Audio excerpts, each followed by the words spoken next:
been listening to a lot of technicalities, as we heard from Ron Dittemore and Milt Heflin, a pair of engineers who work inside the intricacies of the Space Shuttle program, but also a fair dose of emotion as they deal with what is truly a loss to the NASA family. And we send our condolences here at CNN to all of those at NASA directly affected by this.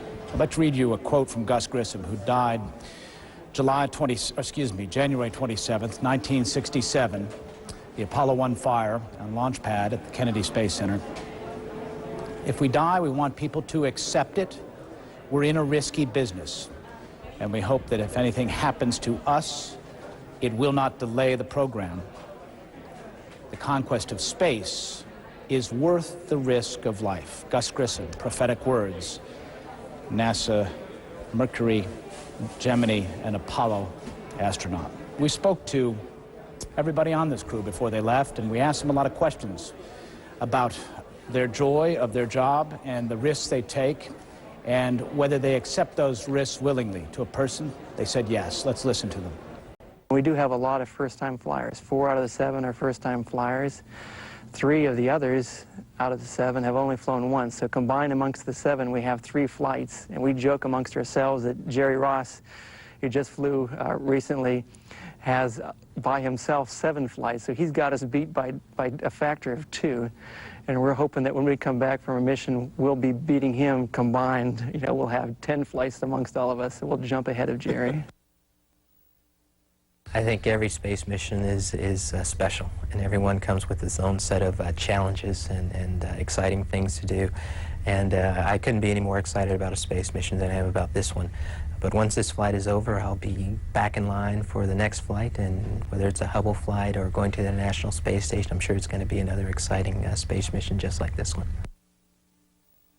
I look forward to it. To me, I guess because I'm the flight engineer, and my background is in aircraft systems, and that is something I have loved since I was 14, 15, you know, the engineering track, and really wanting to know the nuts and bolts, how a system works, if this happens, what's going on. And then on some of these more intense periods of our orbit, the ascent, when we do the on-orbit maneuvering system burn to basically get to the orbit that we need to, and then the deorbit burn we do to come back home, and the entry routine, and play a role in those is just tremendous. I mean, I have lived my life for that in some sense. Kalpana Chawla, a naturalized American born in India, a NASA astronaut, talking about the thrill of spaceflight and how she lives for the event in which she perished earlier today. Let's send it down to the Kennedy Space Center, where CNN's Lou Dobbs is reporting from. Hello, Lou. Miles, thank you very much, and thank you for the eloquent reporting on this tragic day. It's now been 8 hours since we lost the wonderful crew of Columbia. The pall that has settled over Kennedy Space Center cannot be exaggerated. This is a place of adventure and imagination. It is a place where people take their lives, their livelihoods, their mission very, very seriously, and they take that mission seriously with great pride. To see the mood here, to feel it, is all the more remarkable because the pad behind me, from which Columbia launched 16 days ago, a launch is the most exhilarating, most wonderful electric experience. The joy here is one of these shuttles rises from Earth to go into orbit is just matchless in terms of the experience. To see, to feel, to hear here today, the mood, the somberness is in stark contrast. John Zarella has covered the space program for CNN through good and terrible. John, your thoughts? Yeah, I found that during that press conference that we just listened to, that they really were opening up their souls, and not just the here's the facts, ma'am, although as engineers, that's what they certainly gave us. And, you know, I remember, I look over my shoulder now back to that countdown clock there where 17 years ago, I was standing at the edge of the water watching Challenger lift off. And things are a little bit different today than they were then, from the standpoint that, you know, after Challenger, NASA put into place lots of much better ability to handle this eventuality than they had before Challenger. It's found that as different today. The information was far more forthcoming today than it was initially after Challenger. The chaos that surrounded this place back then on that first day after the Challenger explosion, that everything is far more organized today than it was then. Far more organized. I think you're exactly right. NASA better equipped to deal with a tragedy that we all hope never comes. As we listen to Ron Dittemore, the head of the Shuttle program, and Milt Heflin, the chief flight director, you watch two men struggling to come to terms, and much too soon, with the tragedy that is, as I thought Ron spoke so eloquently, so personal. Because the people here who work at Kennedy, at the Johnson Space Center, at all the NASA centers around the country, they are a family, as Ron Dittemore said, but they're also somewhat cloistered. They struggle for their budgets. They are not given the respect that many of us believe they deserve. They are not given the attention that many of us think they should. And to watch him struggle with trying to understand so quickly and being pressed so quickly to understand what went wrong on Columbia is in its own way heartrending. And when you know, we're watching again now as we see Columbia in that liftoff, and they did spend a lot of time in that press conference discussing this bipod area, the connection area where a piece of foam had fallen between the orbiter and the orbiter and the giant external tank, and listening to all that, and yet again reflecting back to the experience after the Challenger accident. And he pointed out, look, this accident happened at 207,000 feet. The Challenger accident happened literally right there. You had great video close-ups, camera work that they could analyze. This one may be far more difficult in the end to figure out, don't you think, Lou, than Challenger? Yeah, I think without question, but I think there is another similarity here. Very quickly, we focused on the temperature on the day of launch of Challenger. Very quickly, the engineers, the scientists, the mission people have focused on that one piece of insulation, apparently approximately the size of the crew hatch, from the bipod that struck the left wing in some location. They're not even clear at this point where. That is telling us a lot, because that's coming straight from them. They're struggling to deal with it. We watched Ron Dittemore. What are your thoughts, John, on that? He also went back and said, of course, let's not speculate. It may end up to be that this has absolutely nothing to do with the catastrophic accident that we had today. But at the same time, you're absolutely right. Very quickly after Challenger, we focused on that image that showed that literally like a flamethrower burned through of the solid rocket booster that into the external tank that ultimately ignited the vehicle. And again, they do seem to be focusing fairly quickly, if we can say at least this, on something that went wrong pretty clearly on the left wing. I mean, that seems to be where their focus is right now. And Ron Dittemore went to great pains to point out that he initially misspoke, that he said that it had anomalies that were reflected by the 8 sensors. It turns out that what they did have, and he put this correctly, they simply lost those sensors, as he put it, as if a wire were cut. We're not going to have the data that we want so quickly, especially those engineers and the mission control people who manage this flight and who are ultimately responsible. And you can see how much they feel responsible for the lives of these 7 astronauts. It's worth going back to, again, to Challenger, unfortunately, on this day, to talk about how long it's going to be before we know what happened. Yeah, and they're talking about the fact that, you know, that maybe 5 months that the program might be down. And I recall, certainly very vividly as you do, Challenger was January 28th, 1986, and we didn't fly again, return to flight and discovery till 1988, almost the end of 88, if my recollection is correct, in November of 88, before Discovery took off. This is, in all of this pain and tragedy here and around the country, indeed around the world, the engineers, I'm so proud of Ron Dittemore, and I know lots of people are, because he is struggling with the hard, tough analysis that everyone here will be working so hard to go through to come up with a concrete result so this never happens again.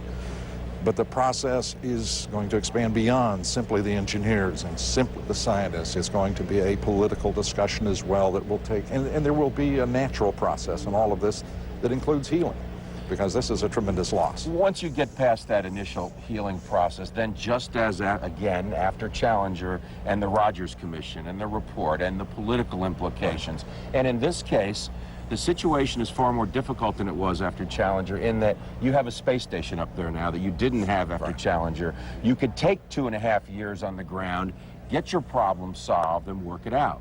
You have an incredible commitment to the space station, to other international partners that didn't exist to the level they do today, which is only had 3 vehicles. Which is a statement of the way in which the space program in this country and indeed the world has advanced. Tomorrow, the Russians will launch a Progress vehicle to resupply station. And after that, it's not clear what the next steps will be. And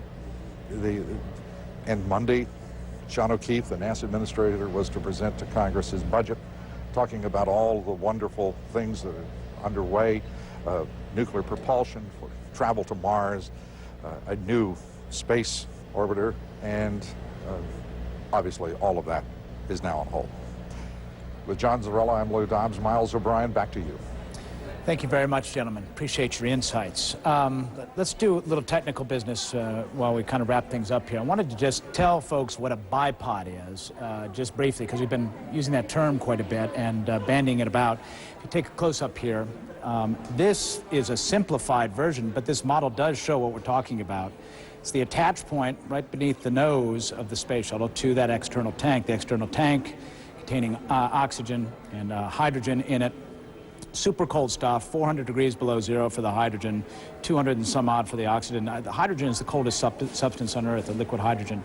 That bipod is the place where they think a little piece of foam fell off and hit somewhere in here, the leading edge of that wing. And Randy Avera, a NASA engineer, former NASA engineer who was involved in the shuttle program during the Challenger days. Let's help folks understand. When they say foam, this foam is pretty dense stuff. I used to have some. I can't find it, unfortunately, but the foam is pretty dense. And at the speeds we're talking about on ascent, rising to orbit, so much as a raindrop can cause trouble and can break these tiles, can it not? Installation of the spray-on foam insulation, it's called, or SOFI, S-O-F-I. That's a procedure that's done after the construction of the basic tank. Then the tank is transported to Kennedy Space Center on a barge and then integrated into the shuttle stack in the vehicle assembly building. But any object that could hit it could do damage, but there's also the preparation of the surface that the insulation is applied to. Any contamination there or any procedures that are not correctly done could create either delaminations, separations, or defects. Okay, let's, I sort of got ahead of the game here. I'd like to get your impressions from a technical mind from what you saw there. First of all, I was impressed, as Lou and John Zarrella was, with the stark contrast to 17 years ago. NASA really being forthcoming here. Impressive sense of laying the cards on the table, answering questions at length. What did you draw from that, that left wing issue, that sudden loss of information from those sensors? Well, the thing to remember, the loss of data, as NASA had indicated in the press conference, it appears in one way to be working from the trailing edge of the wing forward. For example, if you have a disturbance on the leading edge of the wing, that can actually trip the boundary layer, the aerodynamic boundary layer close to the surface of the tiles, and actually create a thermal effect much further back. So what NASA is very correct in doing... So an unpredicted disturbance of air which could kick up some tiles, could cause a problem, and perhaps put enough force in those tiles to knock some loose? What I'm saying specifically is an aerodynamic disturbance that creates an aerothermal application of heat. I see. Okay. That could exceed the limits of the tile system. So, and there are also spacers between the tiles, which if they become dislodged could allow aerodynamic flow to get in between the tiles. So in other words, kind of a blowtorch effect on a specific spot on the shuttle and not able to withstand it, exceeding the parameters. Correct. Okay. What's your any other general impressions you can share with us right now? Well, certainly the loss of that data is not at what NASA would call a nominal or normal occurrence, and it certainly has evidentiary nature to its existence. And I believe in comparing the activities of today that NASA is doing to that of 1986, I believe they're on track. The Deputy Administrator of NASA was one of our leaders in what we called the RED team, the investigation team of NASA engineers. He's former astronaut Fred Gregory, and I believe he will be working a lot of these issues to bring the lessons learned from 1986 forward and to implement them as starting today, procedures that are in place and real-time decisions that are going to have to be made. What's your gut sense of where the program is right now? In my book, The Truth About Challenger, which is being printed as we speak and available in about 2 weeks, I've detailed this, that this is about science. This is exploration, research, and development. And we have a very unlimited, bright future. Science, the kind of science we do and what we know about science is reflective of who we are as human beings. I say in the book that we are one human race on this planet, and that our endeavors to learn in school and to have good jobs and to do good work, as Gus Grissom used to say, just do good work. In that spirit, we have a bright future ahead, and anyone that is in school right now, a young person, middle-aged or older person, we have a lot of national resources and people who have done work in our country that we've just basically dismissed from jobs because of downsizing. These are national resources we need to bring back to inspire people to do the great science that is yet to be done. Randy Avera, thank you very much for your insights. Randy's a former NASA engineer, was there in the dark days of Challenger, before and after that as well. Thank you very much for being with us. And at this point, we'll tell you that we're just, even after a long day, just getting started on this story. This is a story that we will be telling you about for many, many months to come. On the near-term horizon tonight, 8 p.m. Eastern, we'll have a special report. I'll be joined by Judy Woodruff and Wolf Blitzer and Lou Dobbs for that. Larry King Live, 9 p.m. Eastern. He'll have several guests related to this. And then an additional special report, 10 p.m. Eastern Time, with Anderson Cooper, Judy Woodruff, Lou Dobbs, and Wolf Blitzer. That's all coming up here on CNN, so please stay with us for the latest and comprehensive information on the tragic loss of the Space Shuttle Columbia on her 28th flight, the 113th shuttle mission, 16 days seemingly flawless, ending with a sudden and seemingly inexplicable disintegration over northeast Texas. I'm Miles O'Brien. Let's send it up to Judy Woodruff in Washington. Thank you, Miles. It's so hard to believe that it was only about 49 miles overhead, 49 miles over the surface of the Earth. You think about the distance from one place to another on Earth. That's how far up the shuttle was when it apparently exploded and fell apart. And I just want to chime in and say I agree with what Miles said. I was struck by the candor that we heard from the NASA officials, the shuttle program manager, Ron Dittemore, at one point at the end saying, somewhere along the line, we missed something. But, he said, I guarantee you, we're going to fix it. Well, in a tragedy of this magnitude, you can imagine President Bush is involved. He was called first thing this morning as soon as the White House Chief of Staff got a sense of what was going on. Our White House correspondent, Suzanne Malveaux, is with me now. Suzanne, it has been a full day and a very, very tough day for this president. Certainly, Judy. As you know, one of the most difficult jobs of the president is really to try to rally the country together to help comfort them in these times of tragedy. That one of those days for this president today, a day of mourning, a day of reflection as well. The president saying to the victims' families that the entire nation grieves with you. President Bush found out just after 9 o'clock when he was at Camp David. He was told by his chief of staff about the tragedy, and later today the president he issued a proclamation that all flags in federal buildings be lowered to half staff. That happened just after 1 o'clock here at the White House. When the president first found out when he was at Camp David, we were told that he decided that it would be better to monitor the situation here at the White House. He quickly came to the White House. That is where in the cabinet room he made his national address to the American people. I'm quoting, saying a couple of things here, saying that we can pray safely that they are home, the men and women who assumed great risk in the service to all of humanity. He went on to say that it was a cause for which they died will continue. Our journey into space will go on. In an age when space flight has come to seem almost routine, it is easy to overlook the dangers of travel by rocket and the difficulties of navigating the fierce outer atmosphere of the Earth. These astronauts knew the dangers, and they faced them willingly, knowing they had a high and noble purpose in life. Because of their courage and daring and idealism, we will miss them all the more.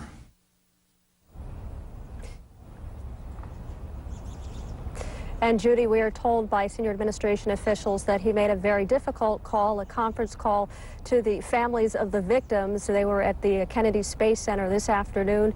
He called and he said, I'm going to quote here, that we express our love and appreciation for all those who died today. I want the loved ones to know there are millions of Americans praying for you, including me and Laura. He goes on to say that it's an incredibly tough day for you. May God bless you all. And then he says, I wish I was there to hug, cry, and comfort you right now. God bless you all. God bless. We're then told that those who were in the room with the president, he was standing at his desk in the Oval Office. They said that he was quite somber, that he left. He went to the residence, excused himself, went to the residence for some time, and then came back to be briefed by his advisors for more formal meetings. We are also told as well that the president did make a condolence call to Israel's Prime Minister Ariel Sharon. As you know, one of the victims, one of the astronauts, an Israeli citizen. He also returned some calls for those who were offering their condolences from world leaders, leaders from Mexico, France, Russia, and Canada, just to name a few. Judy. Suzanne, I know at the White House they're monitoring this across many spectra, if you will, looking at the military. There have been questions all day, in fact, as to whether terrorism might have been involved. Every official we've talked to has said they don't believe that that's possible, but there clearly has to be a heightened alert about that. One of the astronauts, after all, was from Israel. Well, I have to tell you, in the very beginning, and perhaps what makes this a sign of the times from the Challenger explosion in 1986 is that was the first thing that everybody was thinking about, whether or not this was some sort of terrorist attack. We have been told emphatically from senior administration officials, really from the very beginning of the day, that there is no indication whatsoever that this was the result of some sort of terrorist attack, but they do emphasize they continue to investigate fully. But from the very beginning, they were told that no, there is no need to worry about that. But yes, as you can imagine, Judy, that was the first thing that a lot of people were thinking about. They were afraid that that was the case. We've been told that it is not. And Suzanne, I gather that, I don't know to what extent you've been able to follow this from the White House, but that it's the Department of Homeland Security that is already very much involved in making sure the debris fields are secure. In fact, just making sure that security is at the highest possible level across the country. Well, that's right, Judy. It was just last month that the president signed an executive order that designated Secretary of Homeland Security Tom Ridge to actually be the point person to coordinate all of those efforts in the case of an emergency, some sort of domestic situation in the United States, not just a terrorist incident. And yes, that's exactly what Tom Ridge did today. He designated FEMA as the lead agency to be involved in response as well as recovery. We do know that NASA is involved in the investigation, but certainly a lot of agencies have their hands in this one. The president, of course, keeping a close eye on all of the developments. Okay, Suzanne Malveaux at the White House. And before we go anywhere else, I want to point out, Suzanne mentioned the president did phone the Israeli Prime Minister Ariel Sharon to express the deepest condolences of Americans to the Israeli people and the loss of their citizen, the astronaut who was lost in space. At the same time, we, some hours ago, received a public statement on the part of the Palestinian Authority wanting, I think, to make certain that they have expressed their condolences as well. It's very brief. I'm just going to share it with you very quickly. It's from the Palestinian senior negotiator, Saeb Erekat. He says, Palestinian President Arafat and the Palestinian Authority offer their condolences to the 6 American families and to the Israeli family who lost their beloved ones on the tragic breakdown of the shuttle mission. Again, Ilan Ramon was the single Israeli citizen, astronaut, a former fighter pilot on board the shuttle Columbia. Ramon, this was the first shuttle mission for any Israeli citizen, so clearly something of enormous interest in Israel and a source of enormous pride for the Israeli people. And at a time when that country has been through so much tragedy and is going through an incredibly difficult time right now as the U.S.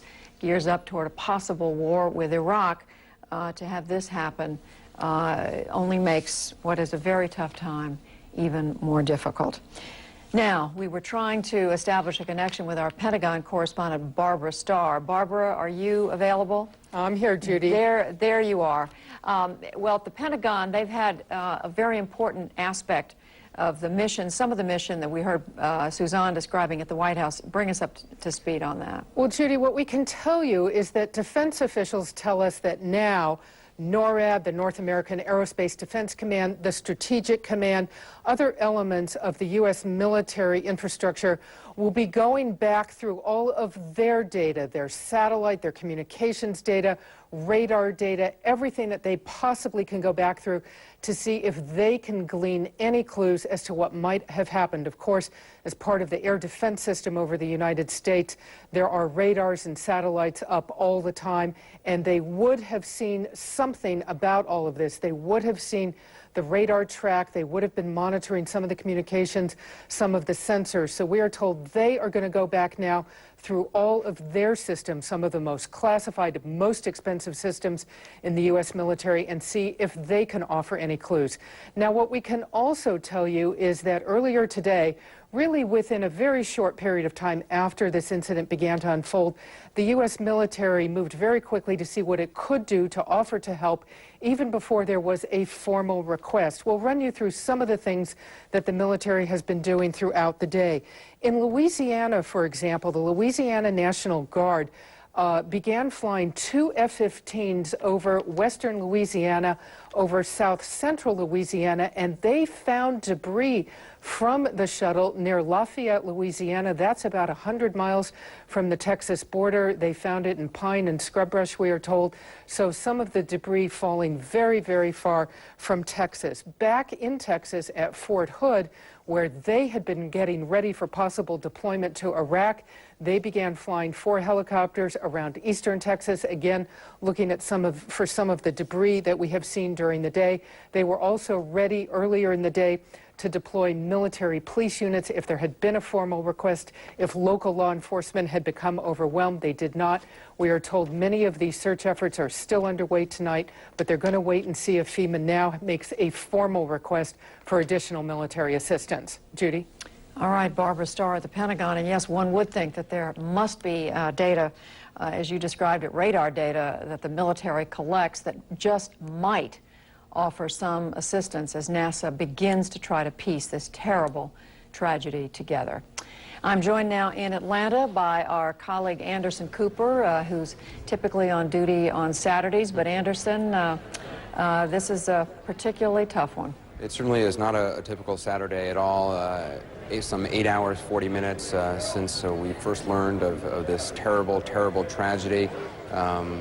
Miles O'Brien has been covering this really from the beginning. He's taking a short break. He'll be joining us back here at 8 o'clock tonight. CNN has a special report with Wolf Blitzer, Lou Dobbs, Judy Woodruff, Miles O'Brien, among many others. Hope you join us for that. We're going to check in right now with Carol Lynn for just an update on the latest look at what's happening around the nation regarding this disaster. Carol?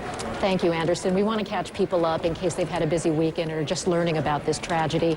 Obviously, the nation is mourning the deaths of the 7 members of the Space Shuttle Columbia. Here's a quick recap of exactly what we know about this tragedy. NASA officials this morning notified President Bush and Homeland Security Secretary Tom Ridge that Columbia did not make its scheduled landing. At around 9 Eastern, Mission Control lost contact with the shuttle. Witnesses in Texas and Louisiana watched the spacecraft break up some 200,000 feet above the ground. This is indeed a tragic day for the NASA family, for the families of the astronauts who flew on STS-107, and likewise tragic for the nation.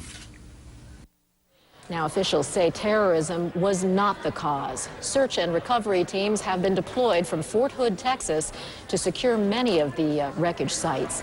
Debris has been reported across a wide area of Texas and all the way into Louisiana. Officials warn people to stay away from anything that might look like a piece of the potentially hazardous wreckage. Now, among the 7 Columbia crew members, Commander Rick Husband was at the helm along with pilot William McCool. Colonel Ilan Ramon, Israel's first man in space, also payload commander Michael Anderson, mission specialist David Brown, Kalpana Chawla, and Laurel Clark. President Bush cut short his stay at Camp David to return to Washington and address the nation. This day has brought terrible news and great sadness to our country. At 9 o'clock this morning, Mission Control in Houston lost contact with our Space Shuttle Columbia. A short time later, debris was seen falling from the skies above Texas. The Columbia is lost. There are no survivors. And once again, please stay tuned to CNN throughout the evening for live coverage of the Shuttle Columbia tragedy. Back to you, Anderson. Thanks very much, Carol. We're going to go now to Nacogdoches, Texas, where Ed Lavandera, standing by, has been throughout most of the day. As Barbara Starr reported just a little bit, some debris has been found in Louisiana.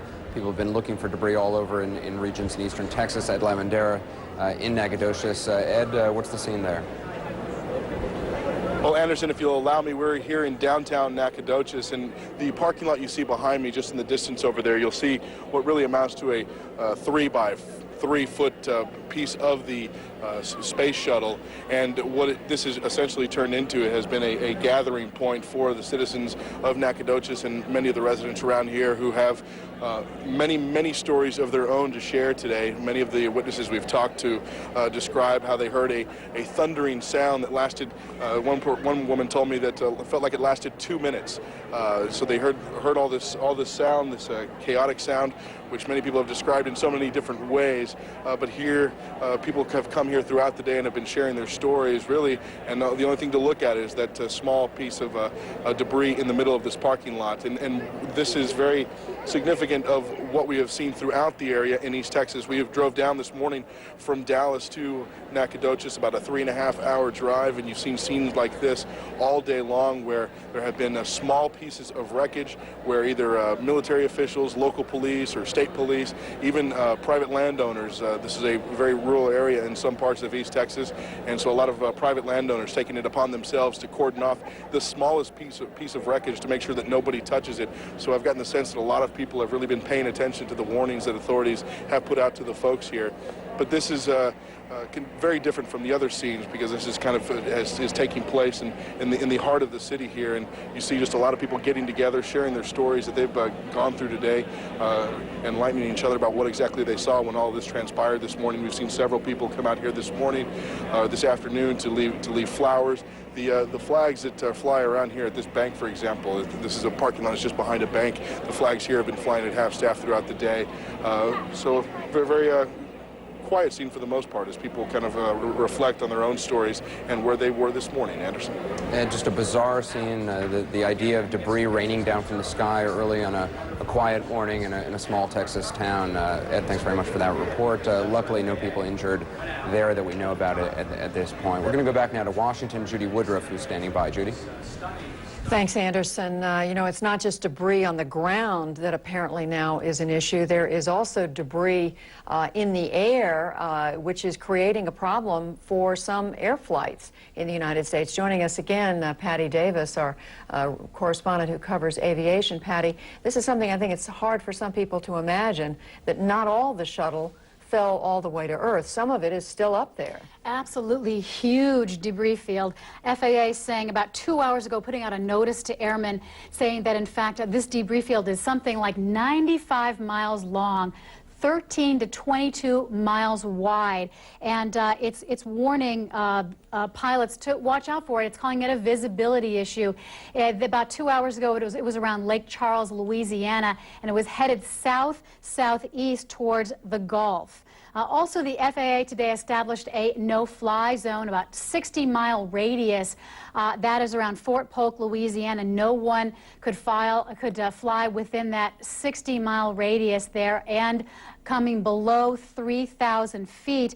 FAA putting out that notice, that alert, that temporary flight restriction is what they call it, so that airplanes would not get in the way of rescue crews or crews working to find debris. So they're really working at two different angles of this, Patty. On the one hand, they want people to stay away, literally to stay away from the area where they believe a lot of debris is on the ground. But in addition, now they have this issue of much finer debris up in the air, in the atmosphere. Absolutely. FAA concerned about both angles.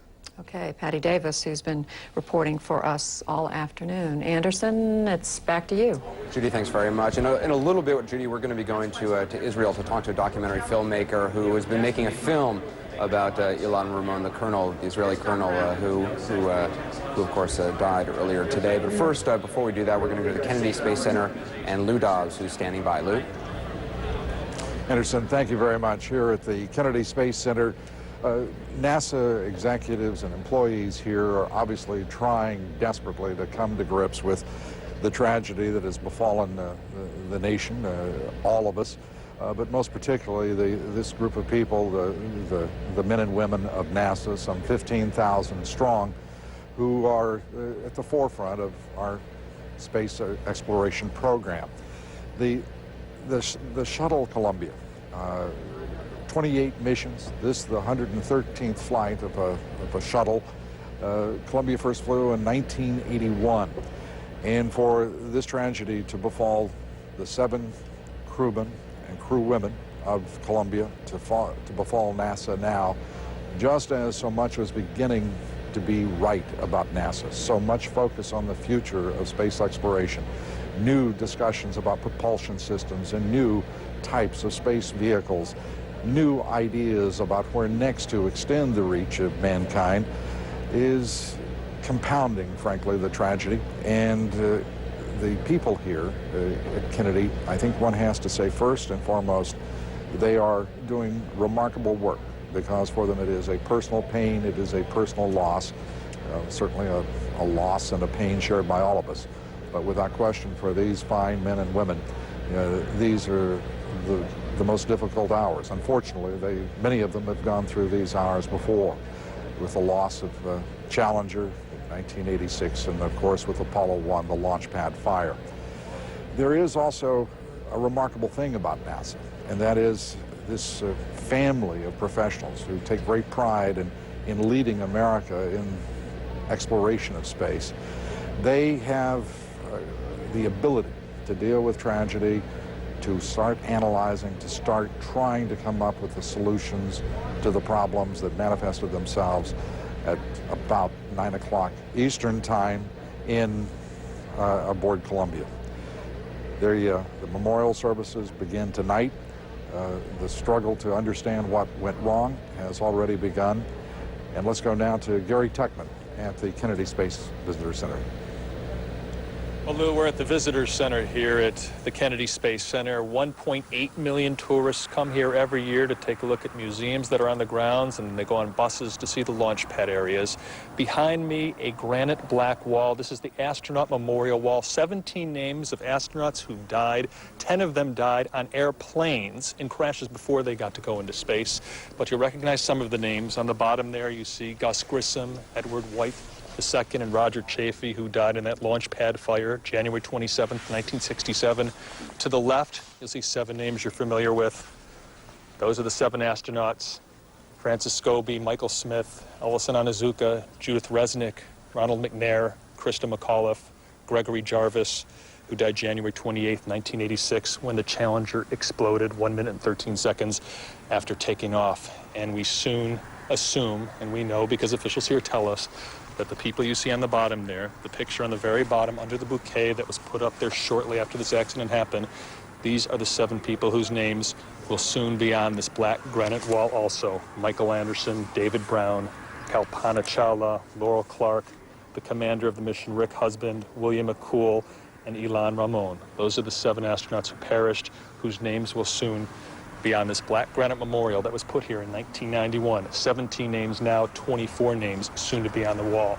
Tourists have been coming here all day. We are told there were 1,000 tourists here earlier. Many of them came to see the shuttle land. You have a vantage point here of the shuttle sweeping over this area to land on the runway, which is just to my right. They found out about the accident. Many have stuck around, paying homage to those who died. 3 people who came here today, this family right here. This is Mary Krim right here. She's 12 years old. And Sonny Ellison, they are from this area. They came here when they heard what happened. Mary, let me ask you, you were here in 1986 when the Challenger exploded. You're living through this again. It's a local story because you know a lot of people who work here. Tell me how you're feeling right now. Sadness.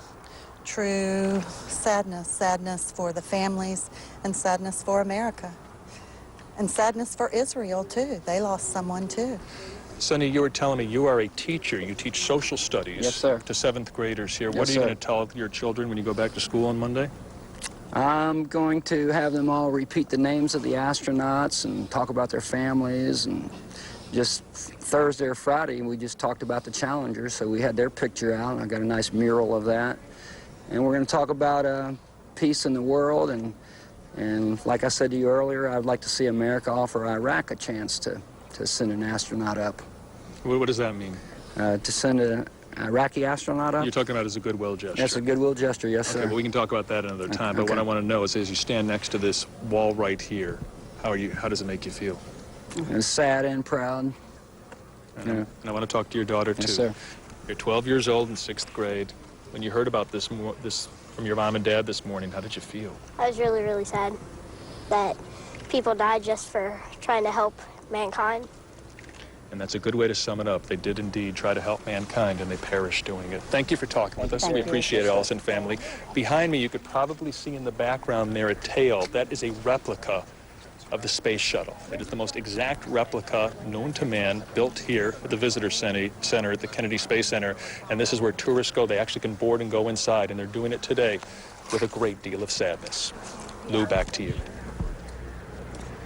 Gary, thank you very much. Gary Tugman from the Kennedy Visitor Center here at Kennedy Space Center. I was talking earlier about the number of people here, the NASA employees who are working at this very hour trying to come to grips with what has happened, trying already to try to understand what went wrong. Even the NASA administrator, Sean O'Keefe, is here. He has been comforting the families of the astronauts who perished today aboard Columbia. He is now briefing other government officials and indeed briefing government executives who will be helping NASA as it reaches out to recover debris and to bring together the evidence that hopefully will provide a basis to avoid future tragedy. He's also working with the congressional leaders to explain and brief them as best he can in these early hours about this tragedy. The answers, of course, will be long in coming. The analysis will be rigorous, and it will take many hours, many days, and one suspects many months. And the process has already begun, and obviously the process of grieving is well underway. Back to you, Cooper Anderson.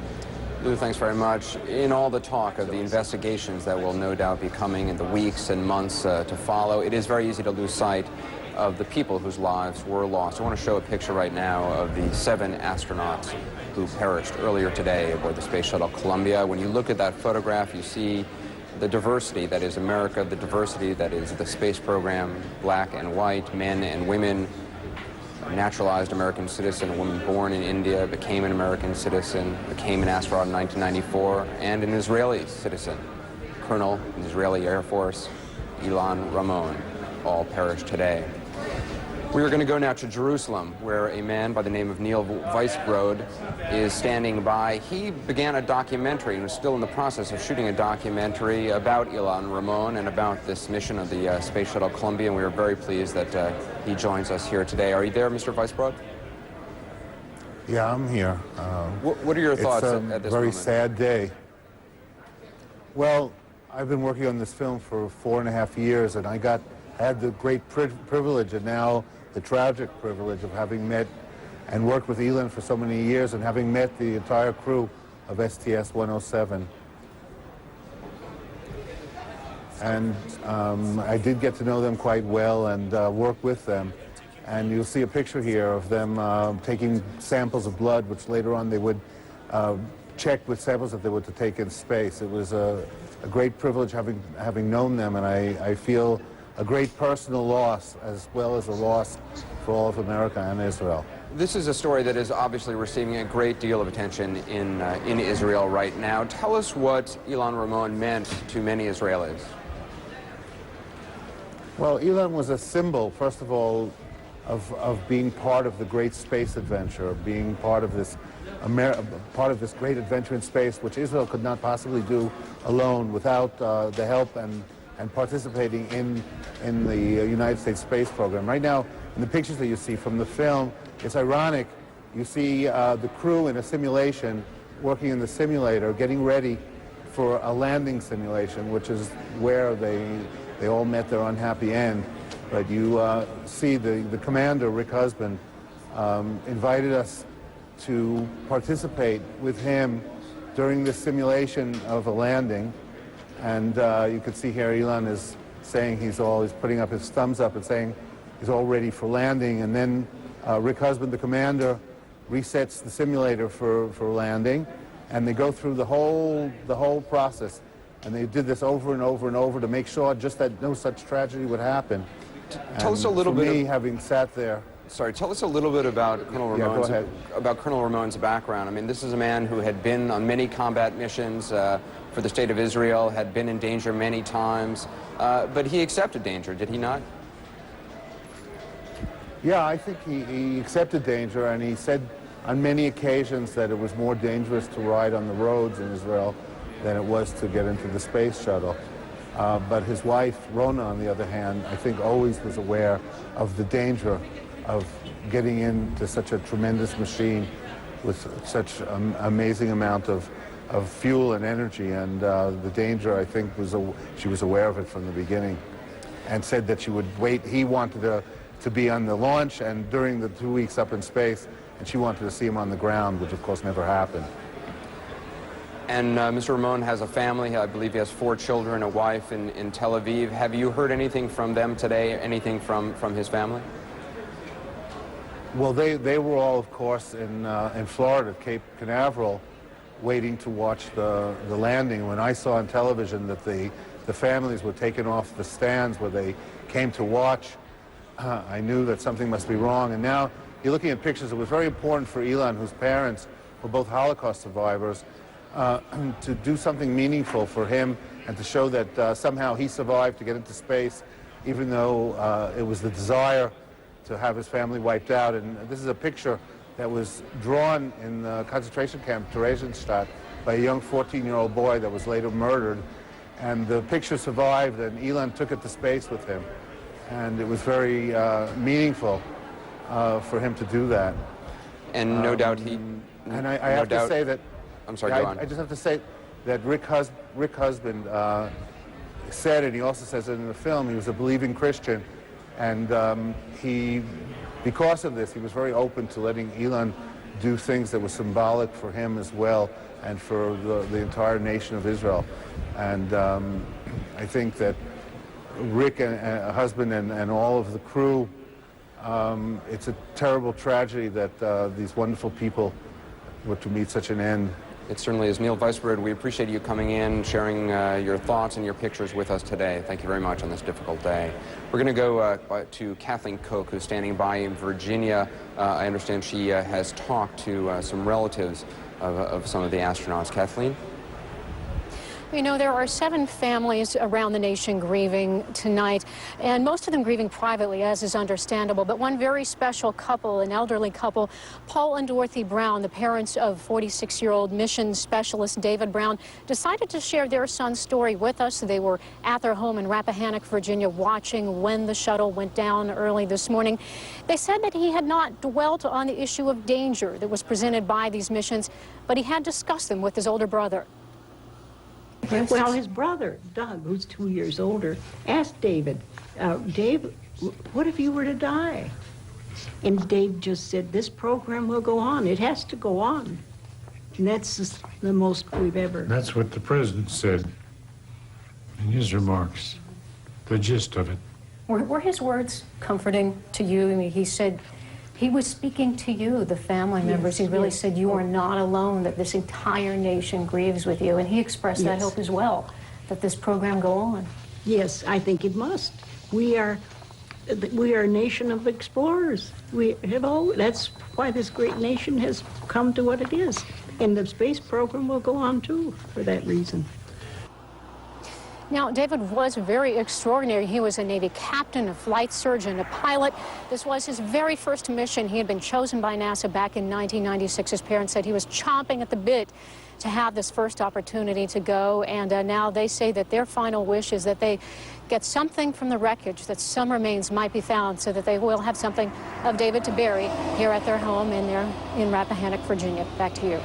Kathleen, I'm sure you've come across this as well as we read over the biographies of these. We're just going to break away now from CNN USA coverage and bring you world news.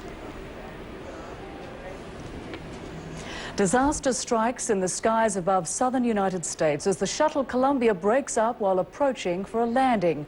All 7 crew members, 6 Americans and 1 Israeli were killed, and both nations start to mourn. Meanwhile, the search for the cause of the accident has already begun.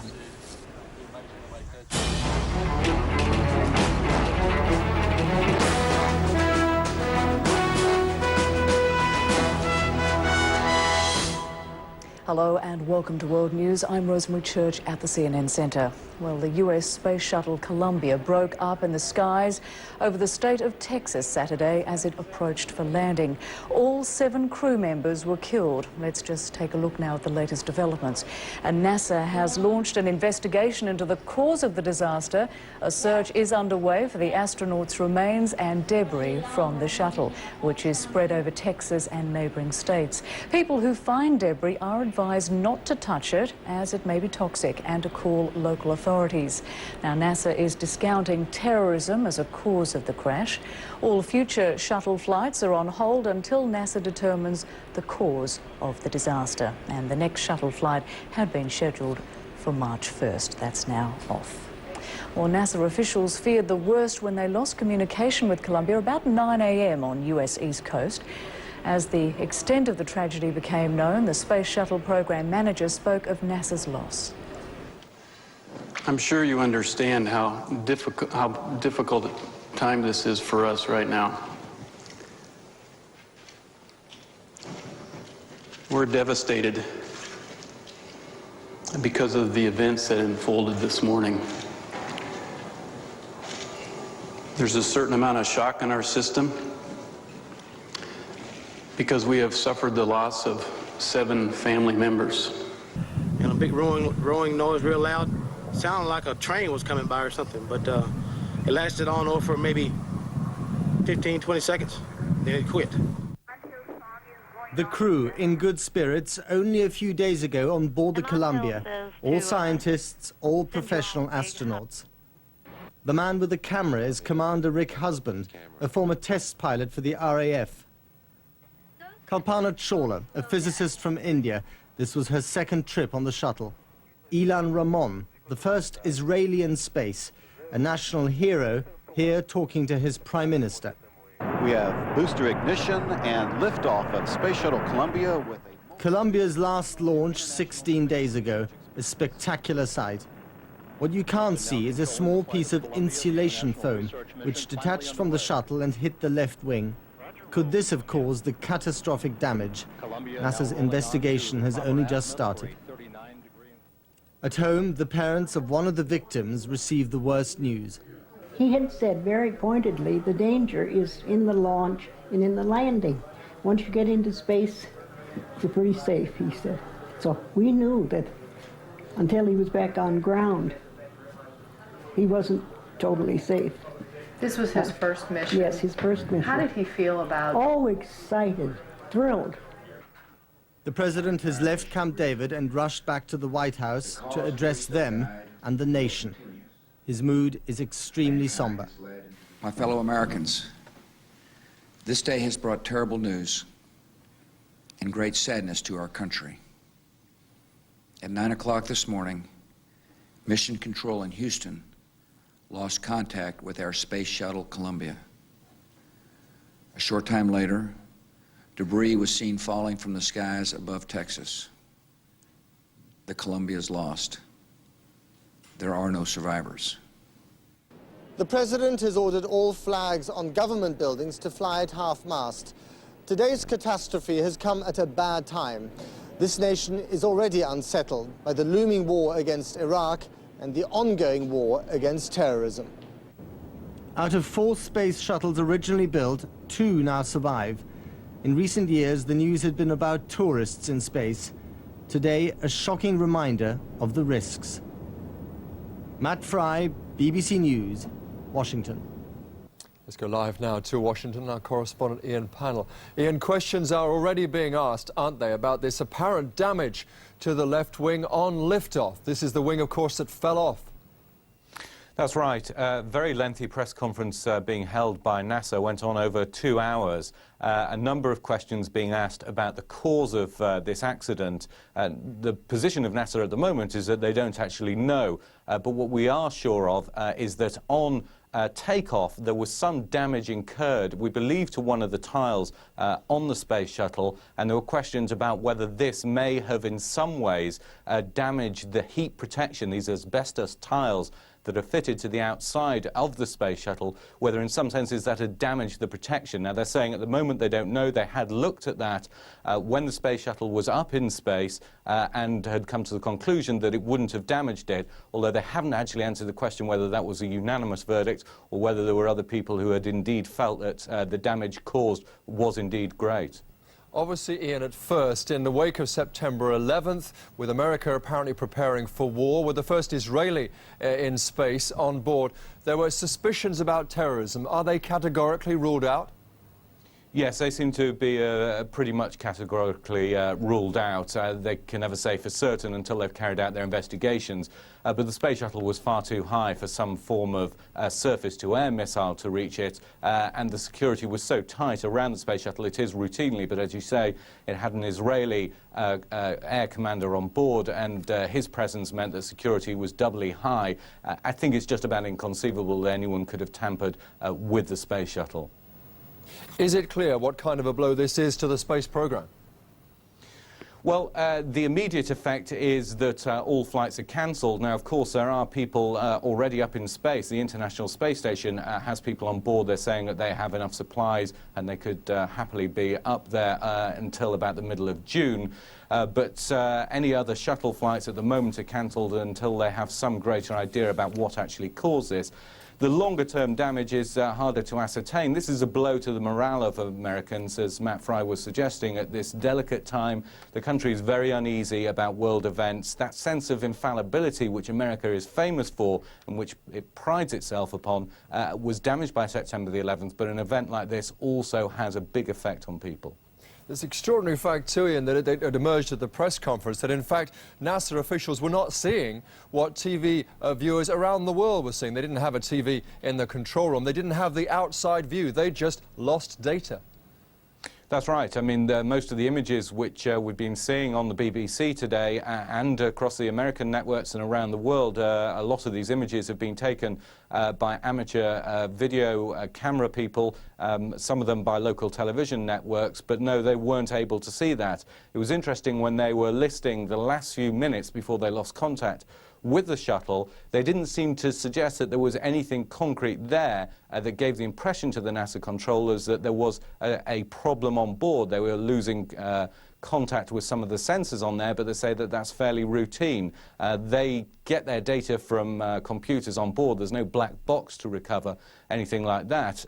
But they're saying at the moment they've got to wait until they get all the hardware, get all the debris back into one place before they can analyze it sufficiently to come to some kind of conclusion about what went wrong. Well, briefly, and it does seem to be clear now that for perhaps 3 minutes the crew had some idea what was happening. There certainly seems to be that suggestion. What they haven't released at the moment is the transcript of the conversation that was taking place with the control centre, the NASA control centre. The crew members certainly would have had access to this same information about the sensors. These are sensors that detect the heat outside the aircraft and also on board. Now, there seems to be some suggestion that they were failing in a number of places. There is an idea that one of them was detecting excessive heat, but at the moment they don't seem to be entirely sure. It's partly that and also partly that they don't wish to actually reveal full information that they have at their fingertips until they've spoken properly with the families and begun the investigation. Ian Pannell in Washington, thank you. Well, NASA officials say they have no firm idea what caused the shuttle breakup, but they have suspended all future missions. It's 17 years, almost to the day, about 6 days difference, since the Challenger shuttle disaster. Our science correspondent Tom Heap reports on what could have caused this new tragedy. For the crew of a shuttle, just like those on a plane, takeoff and landing are the most dangerous times. It now seems an incident when the shuttle left the Earth might have ruined the chances of a safe return. Columbia already 2.5 miles downrange. 2 weeks ago, just as Columbia rolled onto its back after blastoff, a piece of debris came off one of the external fuel tanks and hit the shuttle's wing. At the time, they thought it wasn't a safety risk. It now looks like the best lead. As we look at that now in hindsight, that impact was on the left wing, and certainly we have all the indications that Milt talked to you about were on the left wing. We can't discount that there might be a connection. They know the shuttle began to break apart when it was traveling around 12,000 miles per hour. When you meet air at this speed, it generates enormous forces and high temperatures, which could exploit the tiniest weakness and trigger a catastrophe. Damage to the wing's leading edge could make it wobble or approach at the wrong angle, then the massive airspeed could tear it apart. And friction with the air makes the underside glow white hot. It's fitted with heat-resistant tiles, but if some of these fail, the wing could burn off. Engine start. 4, 3, 2, 1. Today's accident, of course, isn't the first shuttle tragedy. In 1986, a Challenger was 1 minute into its flight when it blew up, killing all 7 people on board. 1 minute, 15 seconds, velocity 2,900 feet per second, altitude. Well, the Challenger disaster did instigate a review of what NASA was doing in general, and they made some big policy decisions not to launch commercial spacecraft, not to launch scientific spacecraft using the shuttle, but instead to use the unmanned vehicles. And so this time, I think probably the main change to the policy is going to be whether the International Space Station continues or not. On board that space station right now are 3 astronauts who are relying on the shuttle to get them home. They'll have to come back in an emergency escape pod, back to an Earth where manned spaceflight is in jeopardy. Tom Heap, BBC News. Well, one of the 7 astronauts who died was the first Israeli in space, Colonel Ilan Ramon. The son of a Holocaust survivor, Colonel Ramon carried the hopes of a nation when Columbia blasted off on January 16th. Hopes which turned, of course, to despair as the shuttle broke up 16 minutes before it was due to land. He was the first Israeli into space, a veteran combat pilot turned astronaut, and the son of a Holocaust survivor. I meet a lot of Holocaust survivors, for instance, Jewish people here in the United States. You can see in their eyes the glare, and they really don't believe that I'm an astronaut, because for them it's out of the world. So for Israel and for the Jewish community, it's a very symbolical event. Once in space, Ilan Ramon carried out experiments designed by Israeli scientists, and he took with him a drawing done by a 14-year-old boy killed in the Holocaust. It was called Moon Landscape. Israelis followed Colonel Ramon's mission closely. From space, he spoke to the Prime Minister Ariel Sharon. Well, first of all, it's great to be here in space, and secondly, we are so busy in all the experiments that I didn't even had the chance to think about Sabbath. Israel, keen to show off and make the most of its first man in space. Keen to welcome him home as well. But that wasn't to be. When the news broke, his father Eliezer was in a television studio, ready to commentate on his son's return. He was led away. And at the Ramon family home, shock and grief. We have still not absorbed and do not understand what has happened here. We haven't yet absorbed it. Ilan Ramon's brother and father are now on their way to the United States to join the colonel's wife and children. And this country now prepares to mourn the first Israeli to leave this world, the astronaut who never came back. James Reynolds, BBC News, Jerusalem. Well, one of the 7 astronauts on board Columbia was Kalpana Chawla. She was the first Indian-born woman to go into space, and her death has shocked the Indian nation. In Karnal, in Haryana, in northern India, the town where Kalpana Chawla was born 41 years ago, prayers as news sank in that she had died. An expression of grief at the death of the first Indian-born woman in space. Kalpana Chawla became a US citizen after moving to America from India in 1982, but still a sense of loss for the nation. It's very unfortunate that the end of a brilliant young scientist came like this. She devoted her life to unravel the secrets of nature and space. That's why she'd undertaken this arduous journey. We had high hopes for this mission's success. Everyone now feels bereft. Kalpana Chawla was a brilliant astronautical engineer, studying first in Punjab and later at universities in America. She was also a skilled pilot and aviator, and she was recruited by NASA in the late 1980s. She made her first space mission in 1997, orbiting Earth more than 250 times, before being selected to train for the Columbia mission. Her death has caused a great sense of grief and shock throughout India.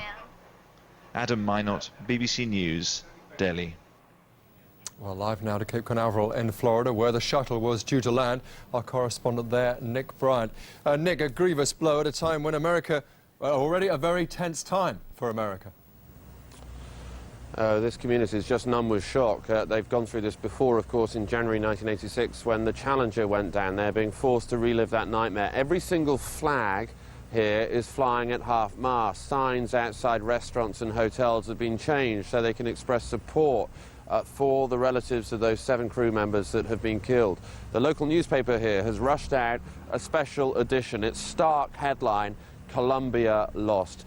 This community is in shock, and it's just trying to figure out precisely what went wrong. The relatives now have left Cape Canaveral, where they were waiting for the crew to return at 9 o'clock this morning. Shortly after 9 o'clock this morning, they've now headed to Houston in Texas, but they've left behind a community that's obviously devastated. They, of course, saw it all happening and I understand have heard from President Bush directly. Yeah, he's been on the phone to the relatives, we understand. That happened pretty early this morning. And, of course, President Bush also speaking to the nation, just as Ronald Reagan did in January 1986 after the Challenger disaster, an appearance at the White House. George W. Bush cutting short his weekend at the presidential retreat at Camp David, motorcading back to the White House so that he could speak to the nation. As I say, I mean, this community has been through this before, and now, I mean, obviously, the people are looking at the future of the Space Shuttle program. I mean, it took them almost 3 years to first identify the problem and then to fix it after the last shuttle went down in January 1986. It wasn't until September 1988 that the Discovery went up and relaunched the whole shuttle program. Nick, thank you very much indeed. It's a little strange, but it's not impossible when you think the shuttle broke up at about 200,000 feet. That's much higher than normal airliners travel at. Obviously, some of the heavier bits of debris will fall fastest, but there could be some lighter stuff floating around. There's quite powerful winds up there, so it could be that there is stuff which has been caught up by the wind and is going to take a while to come down. We're seeing now, of course, those pictures which unfortunately are due to become iconic pictures in much the same way as the breakup in 1986. You can tell from this, can't you, what was actually going on? Well, up to a certain point, you can see. I mean, what you should see when a shuttle comes in is just a vapor trail. A single vapor trail. A single vapor trail. Once you start to see sort of more than one vapor trail, then you've got more than one object. And once you start to see it sort of glowing, then you can see that what's happening is that something is burning. It's not just leaving a vapor trail. It's similar to some of the pictures we saw when the Mir space station re-entered, and that burnt up in the atmosphere. And all this, well, just about 6 days adrift from the anniversary of the Challenger explosion. Indeed, this is a very sort of bad week in many ways. The Apollo 1 pad fire back in the 60s, which killed 3 Apollo astronauts, although that was on the ground, was sort of one day, if you like, before the Challenger disaster, and now sort of within the same week time frame, we have this. It's certainly a sort of a black week in the American space calendar. Can you explain what the nervousness is about the debris that's spread over Texas? Yes, the Space Shuttle propulsion systems that it uses in space for moving around and manoeuvring use some fairly unpleasant chemicals, hydrazine and nitrogen tetroxide, both of which are extremely unhealthy for people. Some of the components, some of the bits that will have come down, maybe sort of got some of that attached to their parts of the fuel system, and certainly people would be very ill-advised to actually touch it. Chris Watts, thank you very much indeed. Let's just give you a brief reminder of the main news. The American Space Agency, NASA, has suspended all shuttle missions and opened a wide-ranging inquiry into how the Space Shuttle Columbia disintegrated on re-entry. It killed, of course, all 7 astronauts on board. Columbia was just 16 minutes from landing at Cape Canaveral in Florida when, in effect, its left wing fell off.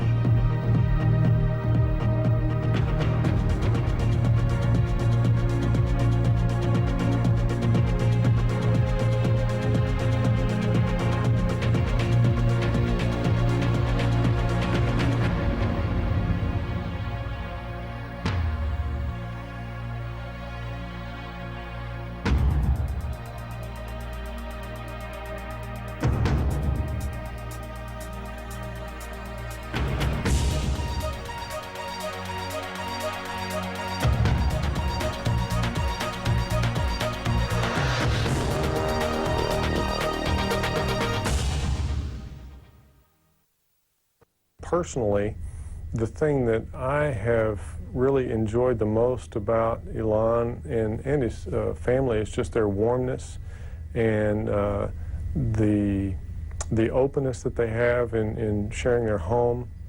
And from my standpoint also, just learning more about Israel, learning more about, I'd say, the Jewish culture. And with myself, being a Christian, I take a specific interest in kind of the biblical or spiritual aspect as well, which has been a very interesting thing for me. I was talking to a lot of, for instance, Holocaust survivors, and when you talk to these people who are pretty old today, and you tell them that you're going to be in space as an Israeli astronaut, they look at you as a dream that they could have never dreamed of. So it's very exciting for me to be able to fulfill their dream that they wouldn't dare to dream. I think every space mission is special, and everyone comes with its own set of challenges and exciting things to do. And I couldn't be any more excited about a space mission than I am about this one. But once this flight is over, I'll be back in line for the next flight, and whether it's a Hubble flight or going to the International Space Station, I'm sure it's going to be another exciting space mission just like this one. And we were listening there to the crew members of the Space Shuttle Columbia. We're going to have a short break now, and we'll have more news after this. Don't go away.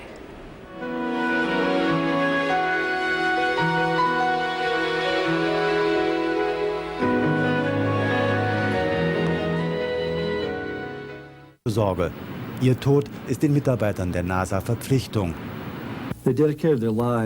Sie haben ihr Leben geopfert, um die Forschung voranzutreiben. Für uns alle. Sie haben sich dafür engagiert und sie haben das mit einem glücklichen Herzen und mit großem Enthusiasmus getan.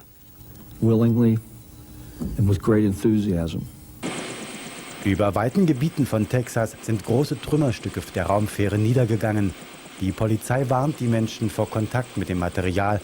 Wegen gefährlicher Gifte heißt es offiziell, um zu verhindern, dass Sammler die Teile wegbringen, sagen andere. Die Ursachenforschung hat bereits begonnen. Die Trümmer werden herangezogen, um den genauen Hergang der Katastrophe aufzuklären. Ja, und Fragen dazu jetzt an Verena von Bassewitz. Sie ist in Atlanta bei unserem Partnersender CNN. Verena, wie will die NASA jetzt vorgehen, um dieses Unglück möglichst rasch aufzuklären?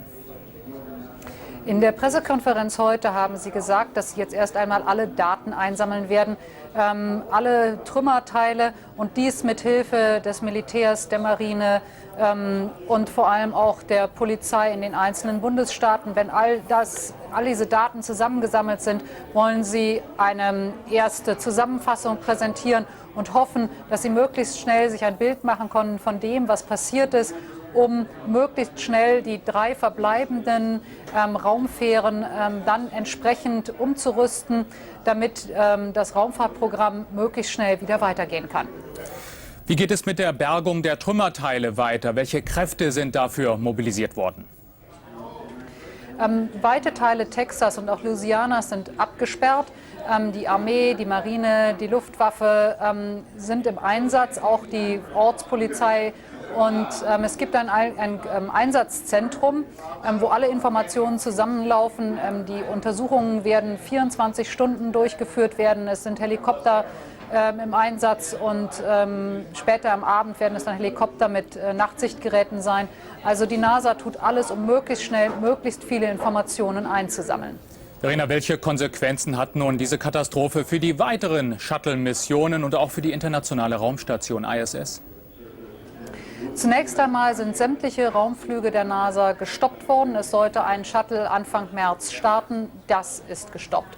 Zum Zweiten ist es so, dass morgen eine Versorgungsrakete zur Raumstation ISS starten wird, um die dort verbleibenden Astronauten zu versorgen, sodass sie dann bis Ende Juni erst einmal mit Lebensmitteln und allem anderen, was man so oben im All braucht, ausgestattet sind. Dann ist geplant, dass im Frühjahr eine Soyuz, eine russische bemannte Raumkapsel, zur Raumstation fliegen wird. Also man ist bemüht, das Programm fortzuführen. Was allerdings in weiterer Ferne liegt, ist die Erweiterung der ISS durch europäische Module. Und außerdem wird es auch so sein, dass wahrscheinlich die 4 deutschen Astronauten, die ins All fliegen sollen, nicht so schnell dorthin gelangen werden wie geplant. Also es hat schon größere Ausmaße und wir müssen einfach abwarten, was die nächsten Wochen bringen werden.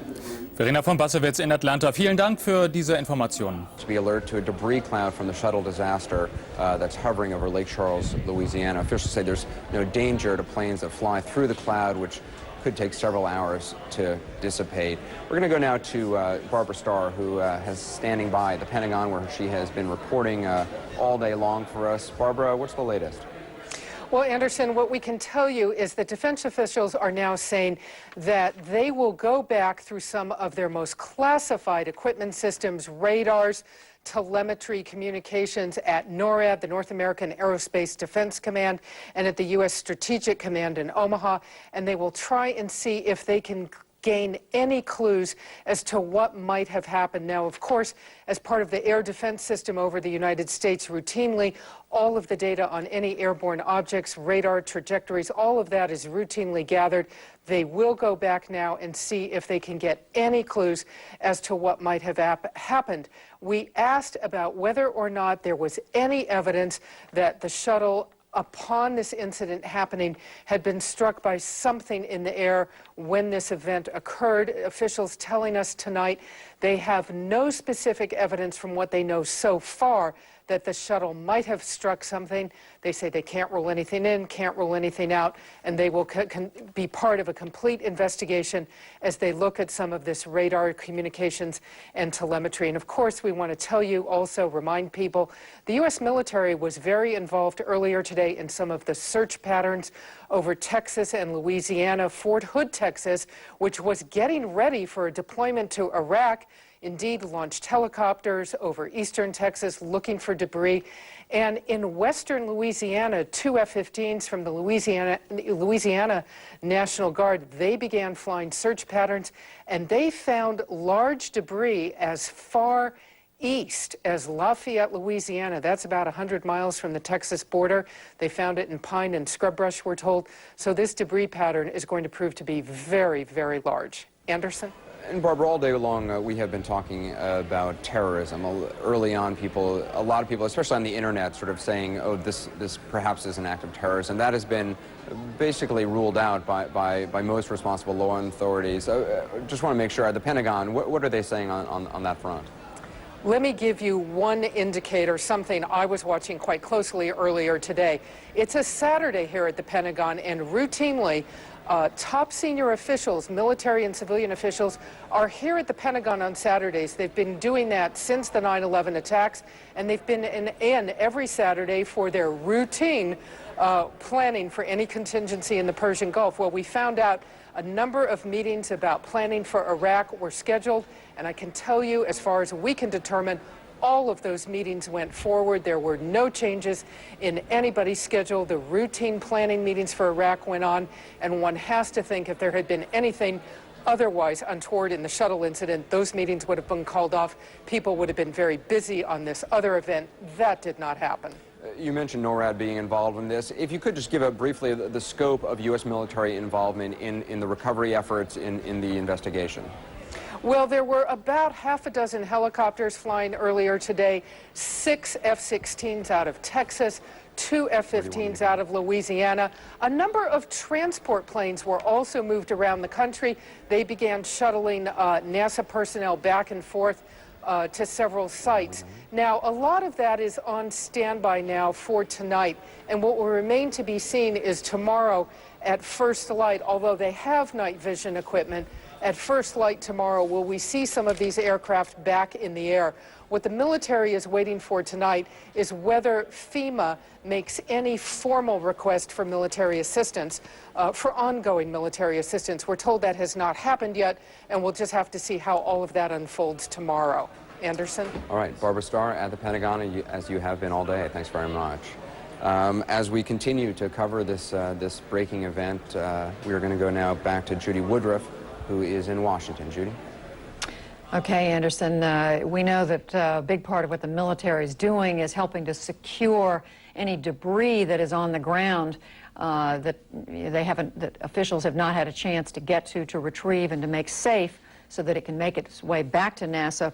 One of the places where we know debris has come down is in East Texas, and we make our way to the town of St. Augustine, Texas, where our colleague Maria Hinojosa is at the home of a family that has found some debris on its property. Maria, are you with us? Yes, Judy. I am about 150 miles northeast of Houston in the county of St. Augustine. We're on the farm of Ronnie Joe Evatt, who has about 500 acres. I got here about half an hour ago, and Mr. Evatt has been kind enough to take me around his property, where he has already spotted 4 pieces of debris, 4 very clear, distinct, and different-looking pieces of debris. The first piece we saw, Judy, was really laid out in the middle of his where his cattle grazes. It was about 5 feet long and about 1 foot wide, and it looked as if it had been charred and simply twisted off. It's very hard for me to tell you what it would have been part of, but clearly a large 5-foot-long piece that was in the shape of a U, an upside-down U when we saw it. And if you got close to it, it actually did smell a little burnt, very porous gray.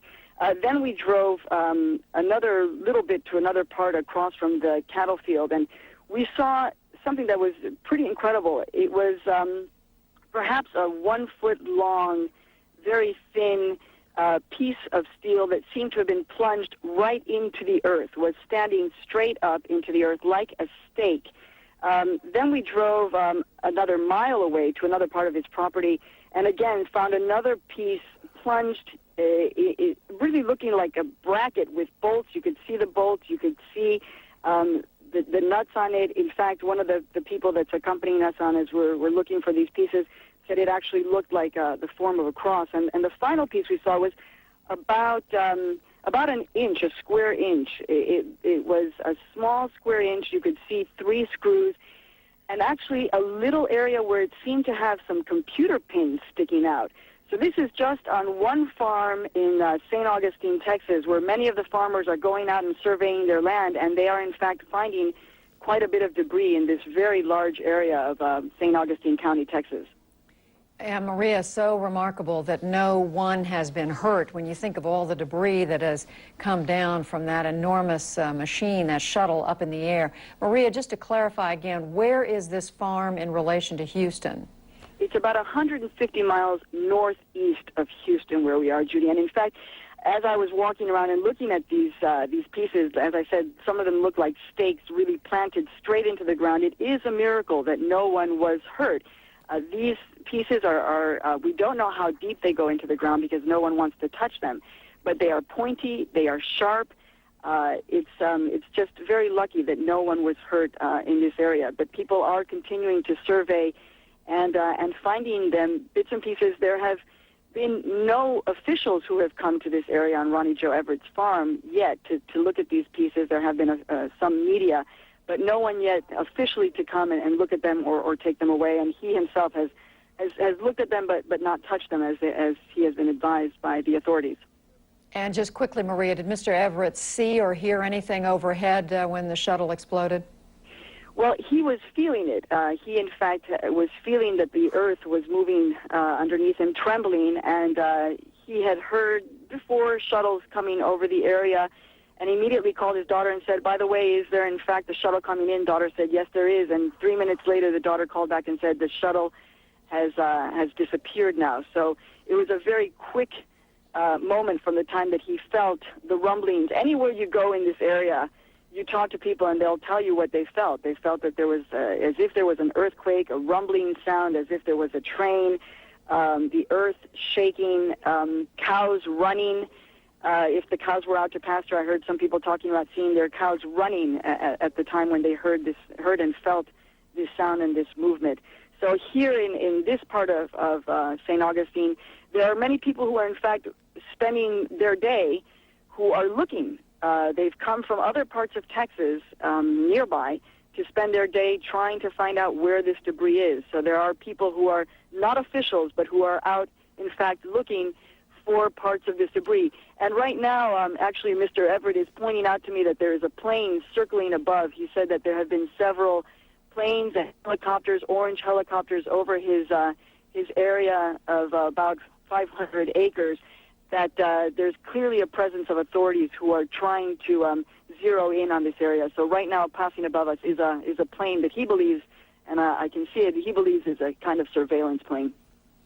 All right, Maria Hinojosa reporting, as you just heard her say, from a farm in Texas over 100 miles outside of Houston. So interesting that the farmer describes the earth shaking so when shuttles have gone overhead, and he experienced the same thing today. Anderson, back to you in Atlanta. Well, Judy, we are going to be joined on the phone now by a man by the name of Robert Arnold. He's a local reporter with WKPRC. I'm told he's in Hempville, Texas.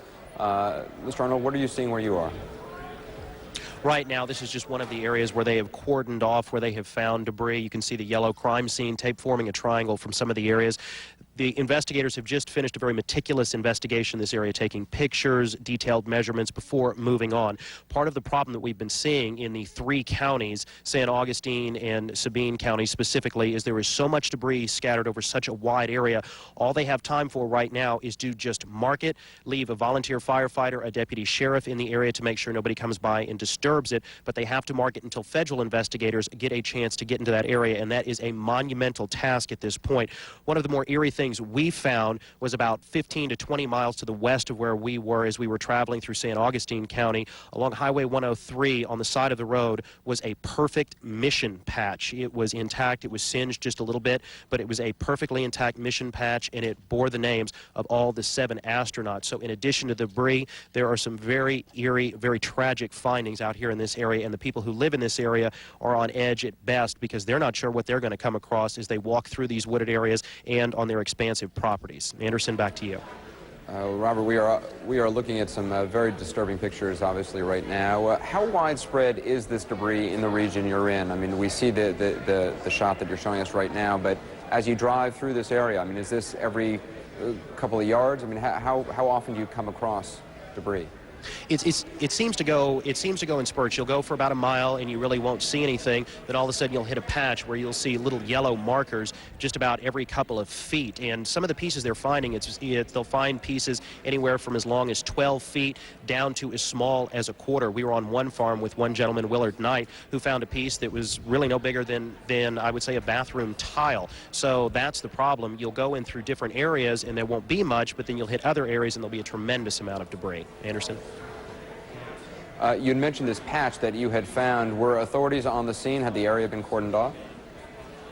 Yes, actually, they had a volunteer firefighter by the name of Stacy Rouse who was on that area. They have marked it with a small evidence marker flag right now, and they're waiting again until investigators can get to the area. That's the problem. They're just having to mark these areas off and just stand guard and make sure nobody disturbs it until federal investigators, obviously, and NASA officials have a chance to actually get to the scene and process that debris themselves. Robert, the picture we are seeing from, I assume, behind you is of a hearse with local law enforcement authorities sort of gathered around. Am I to assume that those are human remains? Yes, that was found by the family living in this area here in Hemp Hill, and they do believe it was a leg, and that's what they spent so much time doing, so much investigation out here to make sure that they document everything thoroughly, taking pictures, taking very detailed measurements of the area, and they finally finished that, bowed their heads before they took that remain, placed it in the back of that hearse, and they have finally left this area. Anderson? I don't really want to go into too many details on this, Robert, but is there a sense of whether that is someone who was on the ground at the time debris hit, or is it believed to be a member of the Columbia crew? At this time, they believe it may be a member of the Columbia crew, given all the attention that the investigators put into this area, and they roped it off, spent quite a bit of time, like I said, taking measurements, taking photographs. So right now, they are treating it as a possibility of being a member of the Shuttle Columbia, but then again, that official determination has not been made as of yet.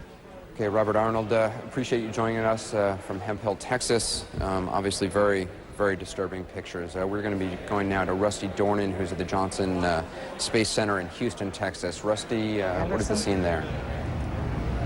Anderson, Houston may be a big city, but it's really a small town when it comes to the Space Center. Nearly everybody here knows somebody who works for the space program, and it's really hit this town hard. And even outside the Space Center here, there's already been a makeshift memorial put up, people bringing flowers and flags. A lot of the businesses in town have put up signs expressing their grief and their sympathy for the families. Of course, here at the Space Center, I think anyone who watched that press conference could see how difficult it was for them to even get through it. They talked about how this is just not a job, it's a passion. Sending people into space is a passion, and they feel very close to the families involved. Usually when the astronauts are going through trainings, folks here have barbecues with them. They become part of the big family here, and to lose them is a very painful experience. Now, as we know, the future flights are on hold, but the astronaut training will continue, and they're talking about that the job will go on. However, they did talk about the fact that when asked what would come out of this tragedy, they said they didn't even want to think about it, that they didn't want to allow themselves to think about what they might have missed. They only want to think about these 7 families. Of course, there already is a very tremendous program in place here at NASA with grief counselors and that sort of thing that is ongoing all the time. Even as President Bush was addressing the nation, grief counselors were coming in to talk to Mission Control and really trying to address the folks here and how they're feeling about what's happened. So all around, continuously, they did say this has just been a very bad day here at NASA. Anderson? Rusty Dornan in Houston. Rusty, can you hear me? Are you on IFB? All right, we'll go back to Rusty Jordan a little bit later on. We are going to go now to Judy Woodruff, who is standing by in Washington. Judy? Thanks, Anderson. Somebody else we've been talking to, hearing from all day is our colleague Ed Lavandera, who is in Nacogdoches. I hope I'm pronouncing it correctly, Ed, in right. East Texas. This is, I gather, one community where a considerable amount of debris and presumably human remains may have come down. We have seen, heard reports from many of the people we've talked to throughout this part of East Texas that almost everyone you talked to did say they heard this thundering sound, and what really stands out is just the length of time that they heard that thundering sound for. One woman I talked to said it seemed like it lasted 2 minutes long, the sound, and then they started hearing debris falling all over. We've got CNN crews that have been throughout the region here today, and we understand that there are officials who have gone around in certain areas and started picking up some parts of debris. We are here in downtown Nacogdoches, which is essentially almost kind of become like a gathering spot here for many people, and it's all because in this little parking lot over here there's a small fragment of the Space Shuttle Columbia, and what we have seen here is almost kind of a bizarre scene. Many people here coming together, just sharing stories, their recollections of what exactly happened this morning, and what we've seen, if you walk around this area in this part of downtown Nacogdoches, you do hear a lot of people just sharing with each other, reflecting on the different stories, and throughout the region what you've also seen is just everyone armed with their video cameras and still cameras and going around the area taking pictures. In fact, at one point we saw a small piece of a fragment that was on a sidewalk just near downtown here, and it was no bigger than 3 inches by 3 inches, but there was a crowd of about 20 people around it taking pictures of it. And this is exactly what you've seen. I spoke with one mother who was taking her children around, and she said, you know, in a weird sort of way, this is unfortunately a historic day, and one of those days where people always remember where they were, and that was the way that mother described it to me. So she wanted to be able to spend that with her children and explain to them what exactly has happened. We've seen crews around this area. We do understand that we'll continue the process of pinpointing the different type of debris and wreckage that needs to be picked up. And for the most part, we do understand that a lot of people have been heeding the warnings that officials here have been giving folks, that they need to stay away. And what we've seen is a lot of stuff like this where they have cordoned off these parking lots, whether it be military personnel or state or local police. We've also seen private residents who have had debris land in their property, and they'll cordon off their own driveways or backyards, whatever it takes, to make sure that nobody hampers or touches the debris that is in the area. So we've seen a lot of private citizens take it upon themselves to do that as well. Judy? Ed, I want to try to give our audience a better sense of the geographic spread of where this debris and possibly human remains have come down. You are in Nacogdoches. Tell us, I don't know if we have a map available to show our viewers, but you know Texas very well. Talk about where you are in relation to Houston, the Houston Space Center, in relation to maybe to Hemphill County, where we were just, where Anderson was just talking with a reporter there, and before that we heard from Maria Hinojosa, who was in St. Augustine County. I mean, how big an area are we dealing with here? We're talking with a massive area. East Texas, and East Texas, you have to remember, is also very different from what I think a lot of people's image of Texas is. East Texas is hilly. It's known for known as the piney woods. So this debris in this land, this terrain around here is very different from what I think most people's image of what Texas is supposed to be. So you're dealing about an area that has a lot of just a maze of rural roads that cross through it. Nacogdoches is north of Houston and about a 3.5-hour drive southeast of the Dallas-Fort Worth area. So this is an area that is, you really have to know the roads to kind of navigate through here. There's one major highway that kind of connects you up into the northern part of Texas. But this is a massive area, and a lot of where the debris has fallen, quite frankly, I wouldn't be surprised if you've seen it fall in wooded areas that might take several days to reach, or on large farms or ranch lands that could, you know, I think I've heard reports of a lot of people just combing through their land to see if they might come across anything. In fact, we saw a couple of guys riding around as we were driving into here, cutting across their own land to see if they could find anything. So a lot of people paying attention to this. Is going to take a lot of time just to be able to gather all the different pieces that are scattered all over the place. So you're talking about a huge area. And Ed, once again, what kinds of pieces are they describing to you? We've just talked about what was in that parking lot, but what else are they describing? Well, what they do describe is that a lot of people, and I think it's based on what a lot of people have heard us reporting throughout the day. For example, the talk of the tiles and the foam fragments that Miles O'Brien had been talking about throughout the day as well. So some of the fragments that I've seen kind of resembled that. In some places, it's been harder to see than in others. But a lot of the stuff that you do come across as well, we haven't seen anything bigger than about 5 or 6 feet in diameter, and a lot of the stuff is you could tell was burned pretty well.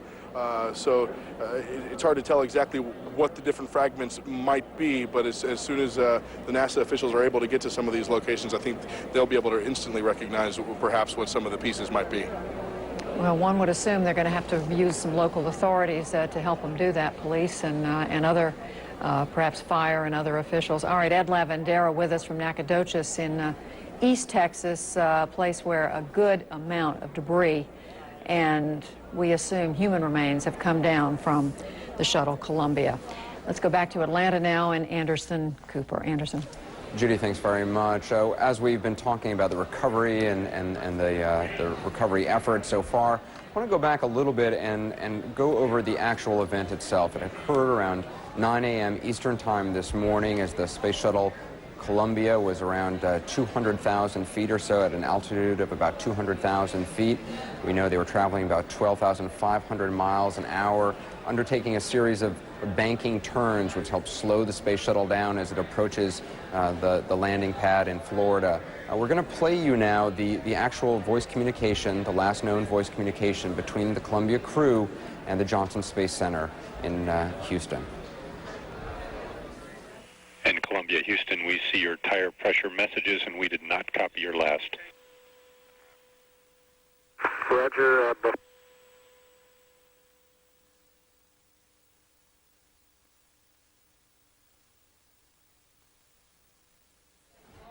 It was obviously the silence that occurred after that last message from Commander Rick Husband, who was at the controls just about 60 minutes before the Space Shuttle was supposed to land at Cape Canaveral in Florida.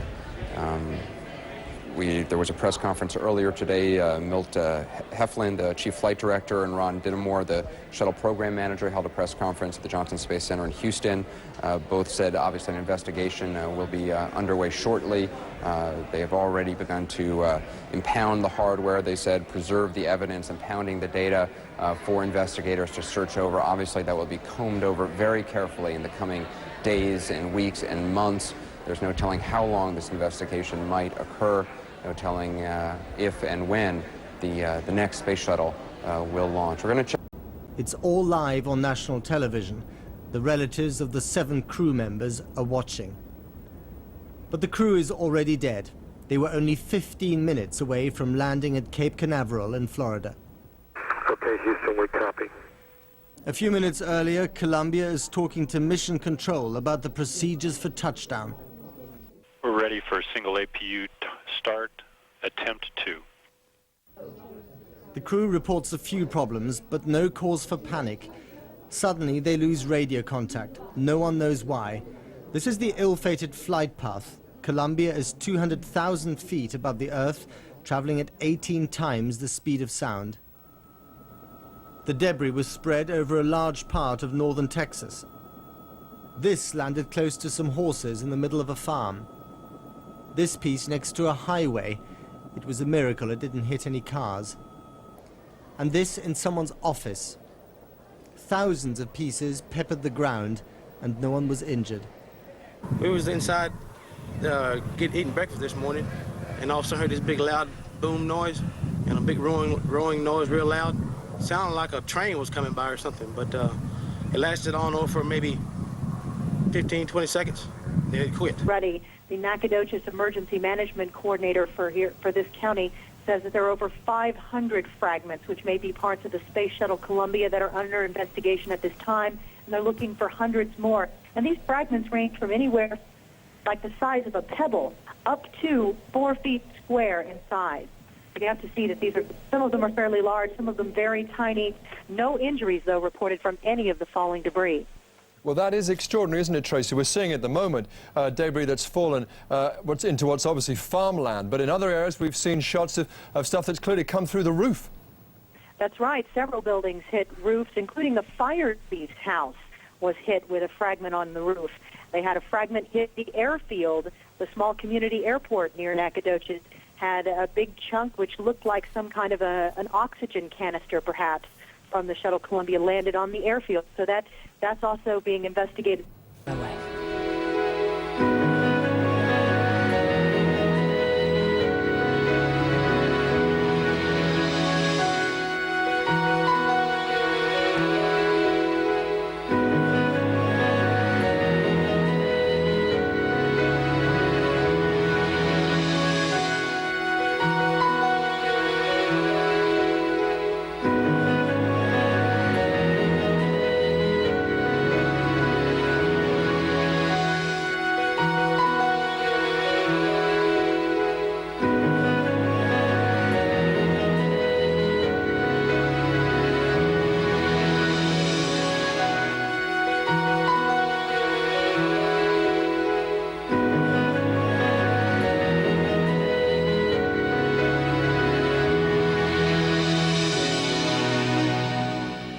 Welche Probleme könnten diese Katastrophe aus Ihrer Sicht ausgelöst haben? Also aus meiner Sicht steht zweifellos fest, dass der Hitzeschild versagt hat.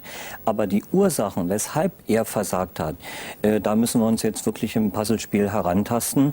Es sieht so aus, dass die Probleme, die beim Start auftraten, als Teile der Isolierung auf den linken Flügel trafen, dass das erhebliche Auswirkungen wahrscheinlich gehabt haben wird, jedenfalls mehr als die NASA am Anfang zugegeben hat. Die Raumfähre war ja über 20 Jahre alt. Könnte das auch ein Problem gewesen sein? Natürlich kann man nichts ausschließen. Ich glaube aber nicht daran, denn die Raumfähren sind für 100 Flüge konzipiert. 28 Flüge hat sie absolviert, ein Drittel. Sie ist generalüberholt worden und sie wird vor jedem Flug sehr exakt gewartet. Also insofern glaube ich, dass das nicht die Ursache sein kann. Wie groß ist denn der Schaden für die Weltraumforschung der NASA insgesamt? Wie steht es denn um die nächsten Missionen und auch um die internationale Raumstation ISS? Es wird gravierende Auswirkungen haben auf die internationale Raumstation. Wir müssen jetzt abwarten, wann die NASA den genauen Fehler gefunden hat, wann es also weitergehen kann. Die Flüge sind gestoppt. Das bedeutet, dass zunächst einmal die Raumstation von der amerikanischen Seite nicht versorgt werden kann.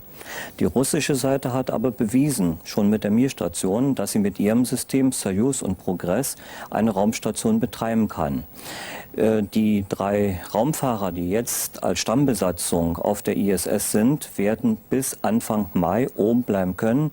Es sind genug Lebensmittel da, Luft, alles ist da. Also da gibt es keine Probleme. Wenn die NASA aber bis Anfang Mai den nächsten Shuttle nicht starten kann, dann muss man sich bestimmte Szenarien angucken. Was ist denn mit der Beteiligung deutscher Forscher? Was wird aus deren Projekten? Zur ISS jetzt oder allgemein? Allgemein. Also wir hatten ja jetzt gerade bei diesem Flug ein Aquarium sozusagen an Bord, das von dem Deutschen Zentrum für Luft- und Raumfahrt geleitet wurde. Da kriegen wir leider nur die Daten, die von Orbit rübergespielt worden sind. Bei der ISS steht als nächstes Programm dann Columbus an, ein europäisches Modul, wo Deutschland sich sehr stark engagiert hat. Vielen Dank, Thorsten Gemser, dass Sie bei uns im Studio waren. Und wir wollen jetzt noch einmal an die tragischen Opfer denken. Die meisten der 7 Astronauten an Bord der Columbia waren Wissenschaftler, die mit biologischen Experimenten beauftragt waren. Hier ein Porträt der gesamten Crew. Dies war die Besatzung der Raumfähre Columbia. Unter den 7 Astronauten an Bord 5 Männer und 2 Frauen. Der Kommandant, Rick Husband, der 45 Jahre alte Oberst der US-Luftwaffe, war verheiratet und hinterlässt 2 Kinder. Husband gehörte zu der Space Shuttle Crew, die 1999 erstmals an die internationale Raumstation ISS andockte. Ilan Ramon, der 48-jährige Astronaut, war der erste Israeli im All. In der Luftwaffe galt Ramon als einer der erfahrensten Piloten. Der Ingenieur war Vater von 4 Kindern. Der Sohn eines Auschwitz-Überlebenden nahm die Zeichnung eines kleinen Jungen mit ins All, der im Konzentrationslager ums Leben kam. Kalpana Chawla, die NASA-Astronautin, geboren 1961 in Indien, promovierte in Luft- und Raumfahrttechnik an der Colorado-Universität. Es war ihr erster Flug ins All. Laurel Clark, die Ärztin bei der US Navy, war zum ersten Mal an Bord einer Raumfähre. Die 41-Jährige sollte eine Reihe von biologischen Experimenten an Bord durchführen. Sie war verheiratet und hinterlässt ein Kind. Michael Anderson, der 43-jährige Astronaut aus Washington, war schon 1998 an Bord der Raumfähre, die an der russischen Raumstation Mir andockte.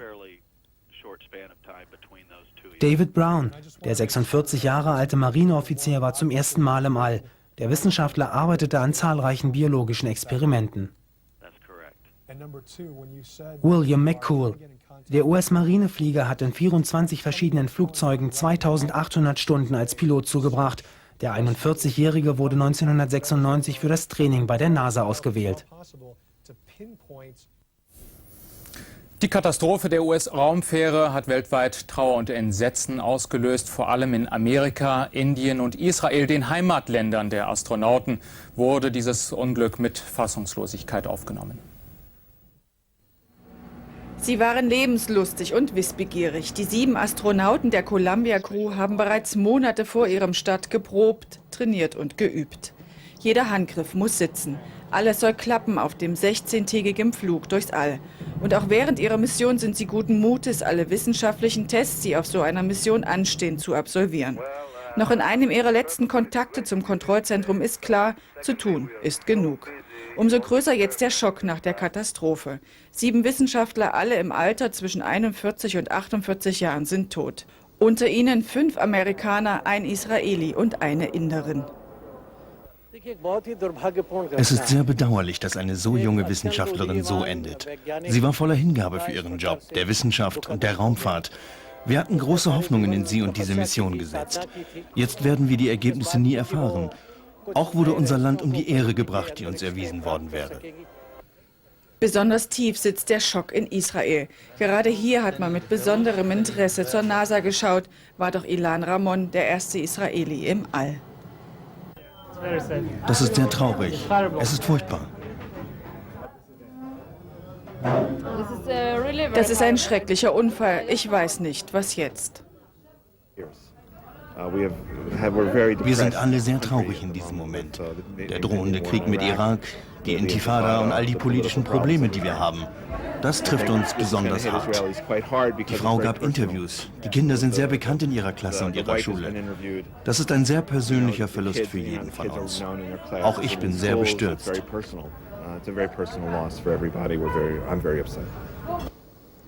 Sie alle haben Großes erreicht, jeder einzelne von ihnen. Und sie alle werden weiterleben in den Herzen ihrer Familien und in den Gedanken aller Raumfahrtinteressierten.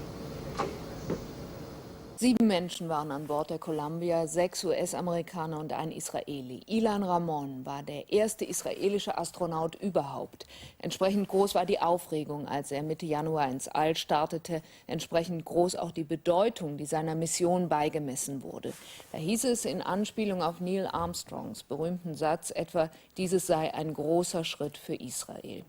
Und Ilan Ramon selbst hatte gesagt, er wolle mit seinem Flug dazu beitragen, dass seine Landsleute ihre Probleme wenigstens für eine kurze Zeit vergessen könnten. Peter Dutzig berichtet. Wahrscheinlich hätte es heute Abend in den Straßen von Tel Aviv einen Riesenjubel gegeben. Doch jetzt gedämpfte Stimmung. Die meisten sind zu Hause geblieben, hängen an den Fernsehschirmen, wie die wenigen Gäste in den Kneipen. Vor 16 Tagen beim Start, da waren wir noch stolz. Jetzt sind wir bedrückt. Eine nationale Tragödie, das kann man hier auf der Straße spüren. Ich bin schockiert. Eine Tragödie. Wir haben in Israel anscheinend überhaupt kein Glück mehr. Alle 3 Fernsehkanäle waren am Nachmittag für die Landung live auf Sendung. Prominentester Studiogast, der Vater von Ilan Ramon. Ich bin jetzt viel lockerer, doch plötzlich wird er unterbrochen. Der israelische Reporter berichtet aus den Staaten, dass Cape Canaveral den Funkkontakt verloren hat. Der Vater wird aus dem Studio geführt. Trauer im Lande. Am Abend werden vor dem Haus des Vaters die ersten Kerzen angesteckt. Ich habe mit meiner Schwiegertochter telefoniert. Sie ist in Florida. Sie ist zu einer jungen Witwe. mit 4 Kindern geworden. Ich habe ihr gesagt, dass sie jetzt stark sein soll. Ich halte ihre Hand. Wir trösten uns gegenseitig. Es wird sich aber zeigen, wer von uns beiden mehr trösten kann. Hätte heute Morgen mich jemand danach gefragt, ich hätte es nicht für möglich gehalten. Astronaut Ilan Ramon hatte aus dem Weltall über Videokonferenz Kontakt zur Familie gehalten, auch per E-Mail. Ich kann es nicht erwarten, euch in die Arme zu schließen, hatte er der Familie noch am Freitag geschrieben. In einer der Videokonferenzen hatte Ilan sogar Akrobatik für die Kinder gemacht. Wir hatten alle einen Heidenspaß gehabt. Für Ilan Ramon wurde ein Traum wahr, aber er sah sich mit dieser Weltraummission auch als Botschafter des israelischen Volkes. Und so nahm Ilan, der Sohn einer Auschwitz-Überlebenden, die Zeichnung eines im Konzentrationslager ermordeten jüdischen Jungen mit, die Erde vom Mond aus gesehen, und eine Bibel eines anderen Jungen, der Bergen-Belsen überlebt hatte. Now to Ed Lavandera, who is still in Nacogdoches, Texas, where there has been a lot of debris on the ground. Ed, what are you seeing? Well, Anderson, really Nacogdoches is just one of the many areas that has seen debris fall over the area over the course of the last today, and a lot of people here. This is in downtown Nacogdoches, which in a weird way has kind of become a central gathering spot for a lot of the residents here. Early on throughout the day, we saw a lot of people just gathering here. There's a small piece of debris in the middle of this parking lot that has been roped off, and now military officials are standing guard over it as waiting for someone to come by and pick it up here. We do understand we have CNN crews in the areas just outside of Nacogdoches who say that there are NASA officials in the area, and now we begin the process of trying to figure out which pieces of debris will be collected at first. And as we've heard NASA officials say, gathering this evidence will be very crucial to them as they're able to put together, as they're able to continue their investigation as to what might have happened today. So very crucial work. Also the warning from authorities that perhaps some of these pieces might be toxic in some way, so they're urging people to stay away. We have heard reports from hospitals in the area where people have checked themselves in just because they happen to have handled some of these pieces earlier on in the day before a lot of this news broke out that they shouldn't touch it. And so a lot of people getting themselves checked out, and nothing major to report from that. But we do also understand that there are reports now that body parts have been found southeast here of Nacogdoches. So, you know, kind of a exclamation point there to what we already know to be a tragic day here in the East Texas area. And many of the people here have started coming out very early and sharing their stories among each other. It's almost become kind of an odd scene at times where we've seen fragments of material where people have come with cameras, video cameras, to take pictures of the scenes that are out here. We saw one portion near downtown here where there was just a small, tiny piece of debris on a sidewalk, and it couldn't have been more than 3 inches wide and 3 inches tall, and there must have been a group of about 20 people hovering over it. Nobody touching it, but everybody taking pictures of it, and that's kind of what we've seen here all day. So kind of an odd twist to what has been happening here throughout the day. Anderson. Yeah, Ed, we talked to another reporter nearby who was saying, who showed us actually video of a hearse, some officials moving basically a body bag. Obviously, there is a lot of very gruesome work ahead for these investigators. I'm curious, though, Ed, about what sort of resources local authorities there have to deal with this wide pattern of debris. I spoke earlier with a woman by the name of Dorothy Langford. She was in her home when the explosion happened, and a piece of debris landed in her yard. Police came to the scene, but then they left. They cordoned off the area, and they've basically left, and she's still in her home with this piece of debris in her front yard, sort of waiting for federal authorities to show up. Are authorities spread very thin there in terms of trying to police, secure all these areas? I think what has happened, they've gotten hundreds of phone calls today reporting debris in many locations. We've seen in some situations where private landowners have cordoned off the area themselves, and then they've called in the report. We do understand that all local and state authorities are working the situation and responding to all these calls as best they can. There's also help that has come in from the Fort Hood Army Base, which is in Central Texas, just a couple of hours away from here as well, that are being lent in to help out in this situation. But I think also they're in the process of categorizing exactly exactly which pieces of debris they should visit first. You know, there's some pieces that are bigger than others, and so perhaps that's kind of the way they're sending out the troops in terms of being able to collect all of this. But we do see, and remember, Anderson, that this area, parts of East Texas, can be very rural, very woody area, a lot of forest as well. So there might be debris scattered across areas that could take some days to reach. All right, Ed Lavendera, Nacogdoches, Texas. Thanks very much. Appreciate it. We're going to go now to Bob Franken, who earlier was at the Air and Space Museum, getting feedback from people visiting that monument in Washington. Bob? Still here, Anderson. The museum is closed, but I wanted to give you a sense of it. You can see behind me this section here was devoted to the Columbia Shuttle mission. That's a model of it in back of me, of course. This is the world's busiest museum. 9 million people plus come here a year, mostly to celebrate flight, but today they were flocking here to mourn. Continue to meet with you and keep you informed of just how this is progressing. Here at the display established to highlight this Columbia Space Shuttle mission, they gathered in front of the screen set up to monitor mission control. Now they were watching sad history unfold. When I heard it, I almost thought, am I watching a repeat of the Challenger? Because, but it said it was live news, and I was really stunned, and I thought, oh my gosh, it's happened again. It's horrific. Yeah. It's how do you explain, your family members are gone in an instant. You're waiting for them to come down, and now they're gone. Among those with the most poignant reactions, the visitors from Israel. Their countryman, Ilan Ramon, was the first Israeli astronaut on a U.S. space mission.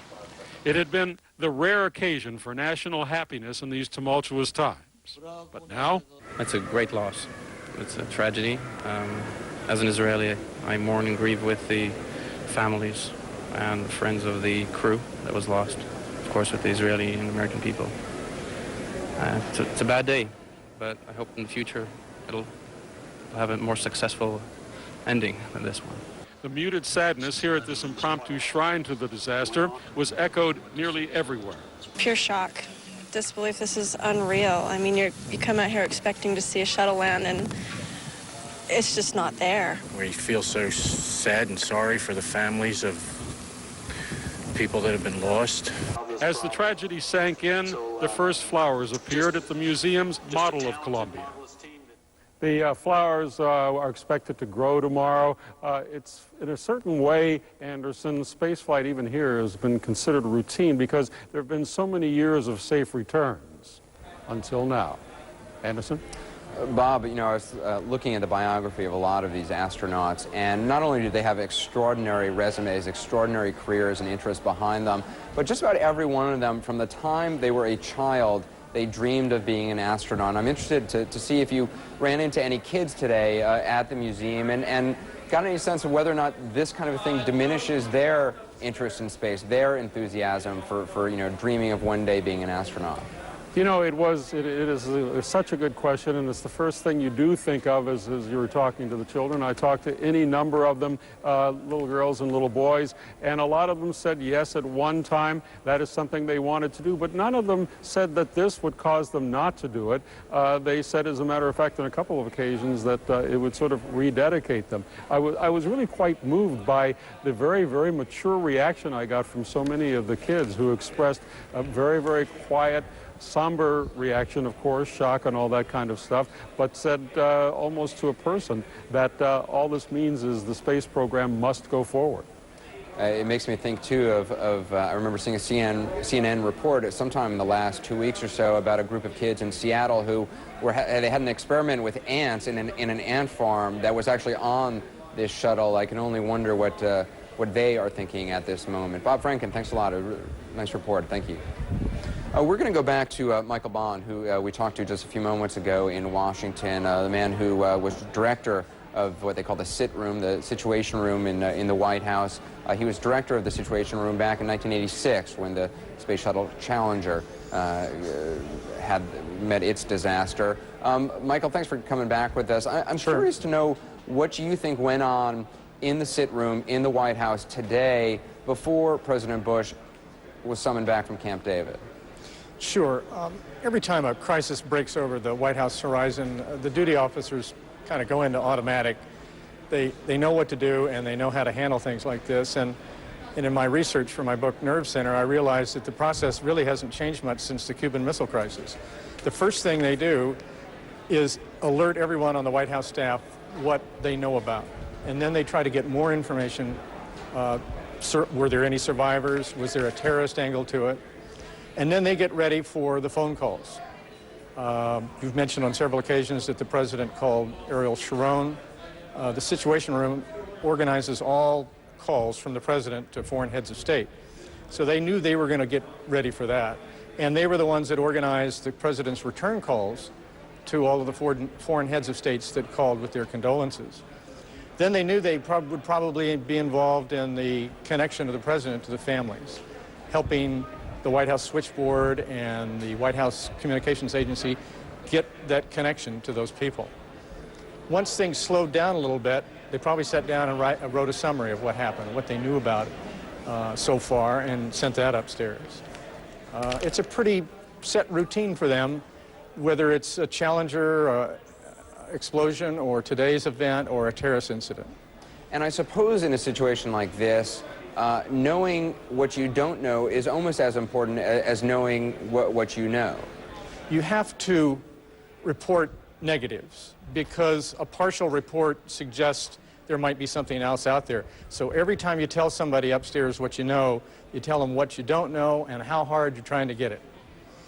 And is it a scene of, I mean, you talked about it almost being a routine. Obviously, you and the people who are in the Situation Room now are professionals, but I mean, is there adrenaline? Is there excitement? Is there fear? What is it like? Oh, absolutely. And there's many examples of that over the years. When Reagan was shot, there was a good bit of confusion and fear and ignorance in that room.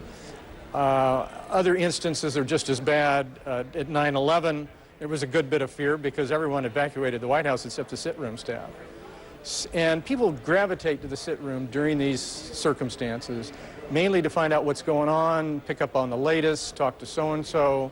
It's not only the White House Alert Center, it oftentimes turns into the White House Help Desk. I bet it does. Michael Bond, I appreciate you coming back and talking with us. A rare look inside a room a lot of people have heard about. Appreciate your perspective. Thank you very much. Michael Bond. Thanks. We're going to go now to one of the last interviews that Miles O'Brien did with 4 of the astronauts who were aboard today's flight of the Columbia. I believe this is an interview he did with the 4 who, while they were in orbit, while they were in space, took place just a couple days ago. Take a look. Say hello to the crew of the Space Shuttle Columbia, now traveling above the Pacific at 17,300 miles an hour, 150 miles above us, waving to us. Let's give you an idea of who's who. This is Ilan Ramon, the first Israeli ever to fly in space. Kalpana Chawla, mission specialist, on her 2nd mission. Rick Husband, the commander, 2nd mission. Laurel Clark, another space rookie. Bookended by space rookies here. Commander Husband, let's talk first of all about how everything's going. You got a menagerie of animals up there, too many scientific experiments to enumerate here, but generally speaking, how's it going? Well, things are going really great, Miles. We're having a great time up here. We had a great ride to orbit, and all the activation of the experiments in the Space Hab went extremely well, and we're really, we've got our space legs and up and running. Send it over to Colonel Ramon, please. Colonel Ramon, I'm curious what it was like when you had that opportunity on one of those early passes to look down at your home country and the Middle East in general. What were your thoughts at that time? I'll tell you the truth, it was pretty fast. It was actually today, and it went too fast. It was foggy or mostly cloudy, so I couldn't see much of Israel, just the north of Israel, and of course, I was excited. What are your thoughts now that you're in space about what it represents to your nation? I think it's a great start, and it's an opening for great science from our nation, and hopefully for our neighbors in the Middle East. Was the launch what you expected?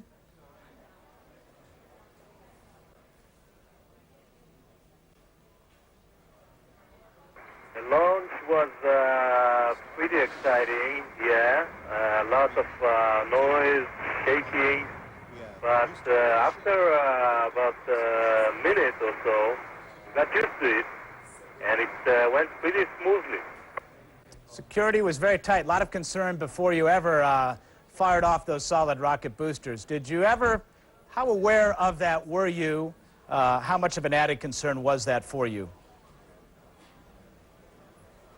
Well, since NATO security and the county security were unbelievable and helpful, I didn't have any doubt that everything will go pretty good, and so it did. And I was aware of it. I got there, my family, and I knew exactly what's going on there. It's interesting when you consider the risks astronauts take to be concerned about that on top of anything else. Send it over to Mission Specialist Shuttle. I'm just curious if you could share for us a moment of what it's like being in that space hab. It's a scientific juggling act, isn't it? It really is. At any given time, we can be doing up to few, 3, 4 experiments simultaneously. But it's a lot of fun. It's very stimulating, and we are enjoying it. The module is quite big, roomy, and we were able to put it in very good configuration for our work on the very first day. So it's been working out really well. And let's send it over to Laurel Clark. Laurel, are all these experiments working? You have 80-some experiments. They couldn't all be working as planned. Well, things are going very smoothly. As expected, there's some minor glitches, and the 8 minutes that it took us to get to orbit, we trained months and months for, and didn't have to use any of that preparation other than being aware and ready. For our science experiments, on the other hand, it's very fortunate that we've had such thorough training and such an excellent team on the ground. With the minor glitches that have occurred, we've been able to take care of them, and the team tell us on the ground they're getting tons of incredible data. Let's close with Colonel Ramon. I have an email question for you, Colonel. This comes from Great Britain.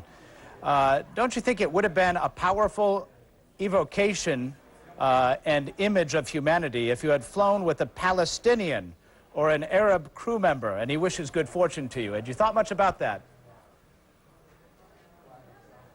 Well, as you probably know, an Arab man already flew in the 80s.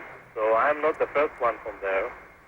And I feel like I represent, first of all, of course, the State of Israel and the Jews, but I represent also all our neighbors, and I hope it will contribute to the whole world, and especially to our Middle East neighbors.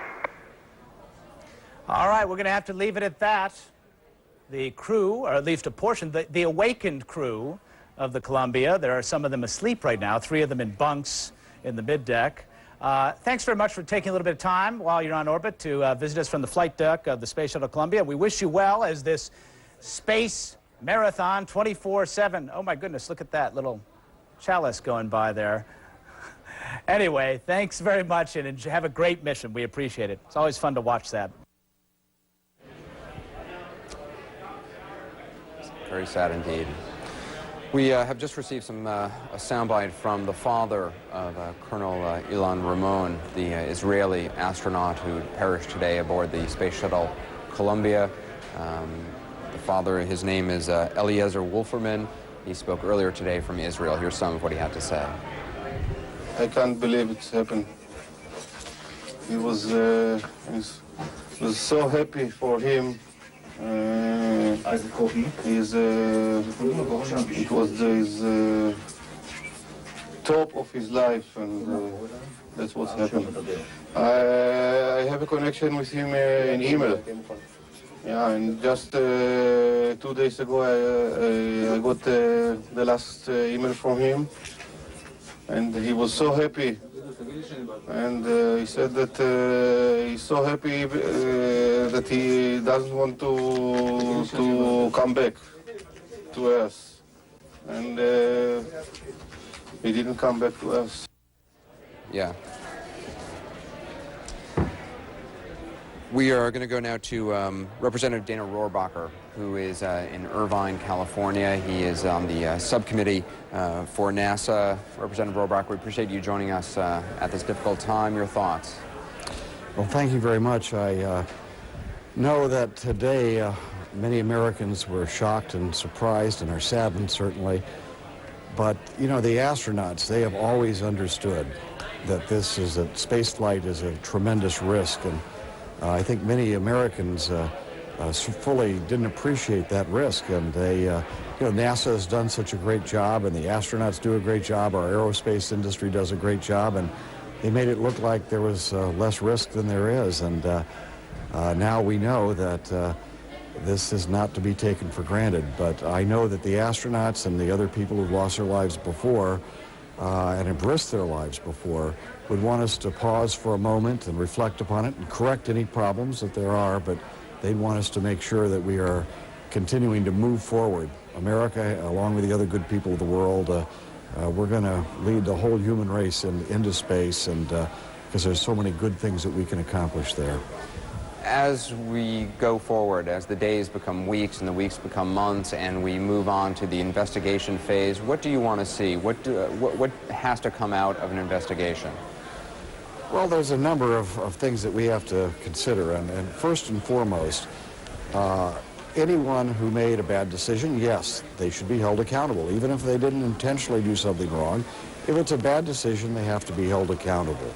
If there was a technological flaw, we have to come to grips with that. So I think the best way to do that, however, would be through an independent panel of people, perhaps led by someone like John Glenn, who has the technical expertise, but plus the prestige and the time to focus totally on this issue. But the most important thing to come out of it isn't perhaps that, the fault or who made a mistake, and because we're going to correct the mistakes and we're going to hold people accountable.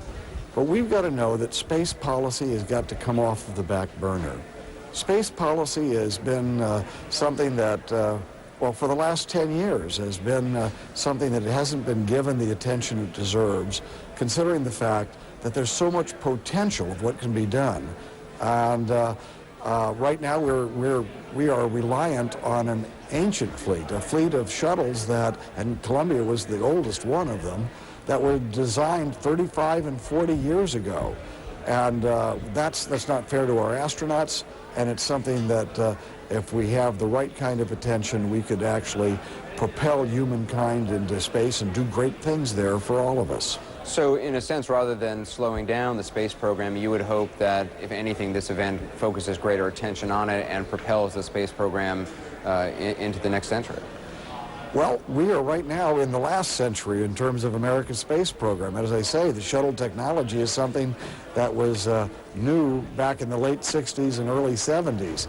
So, but especially in the last 10 years, the leaders have had other things that concern them. To be fair to President Bush, since 9/11, we've had a very serious national security challenge that has taken up his time and effort. But we should now, as a people, decide that we are going to commit ourselves to utilizing space. And to do that, we've got to develop the technologies that will permit us new transportation systems. For example, the Space Shuttle engine is exactly the same kind of engine that they had 35 years ago when the shuttle was first designed. We should be developing new propulsion systems. We should be bringing down the cost of getting into space and then committing ourselves to using space for the benefit of all humankind. Representative Rohrabacher, we appreciate you joining us this evening. A very difficult day for all of us. Appreciate your thoughts at this time. Thanks very much. I want to just remind our viewers that in just a few moments at 8 o'clock we have a special edition. Wolf Blitzer, Judy Woodruff, Miles O'Brien, a lot of CNN people here have been working all day on this. Hope you join us for that. That starts in about 4 minutes from now. Also want to show you a little bit about how the 7 astronauts aboard the Space Shuttle Columbia woke up today, what they heard on this, the last day of their lives.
Good morning to the red team. That was Scotland the Brave for Laurel.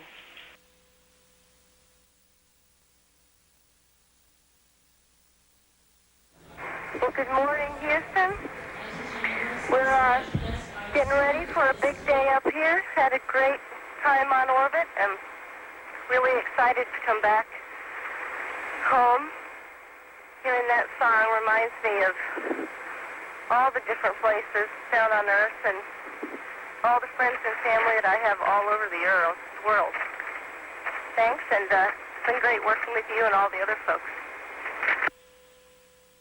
The voice of Laura Clark, age 41, one of the 7 brave astronauts aboard the Space Shuttle Columbia who died today. I'm reminded of what Ronald Reagan said in 1986 after the Challenger disaster. He said, "The future does not belong to the faint-hearted, it belongs to the brave." And brave these 7 were. I'm Anderson Cooper. That's it for me. Stay tuned in about 1 minute.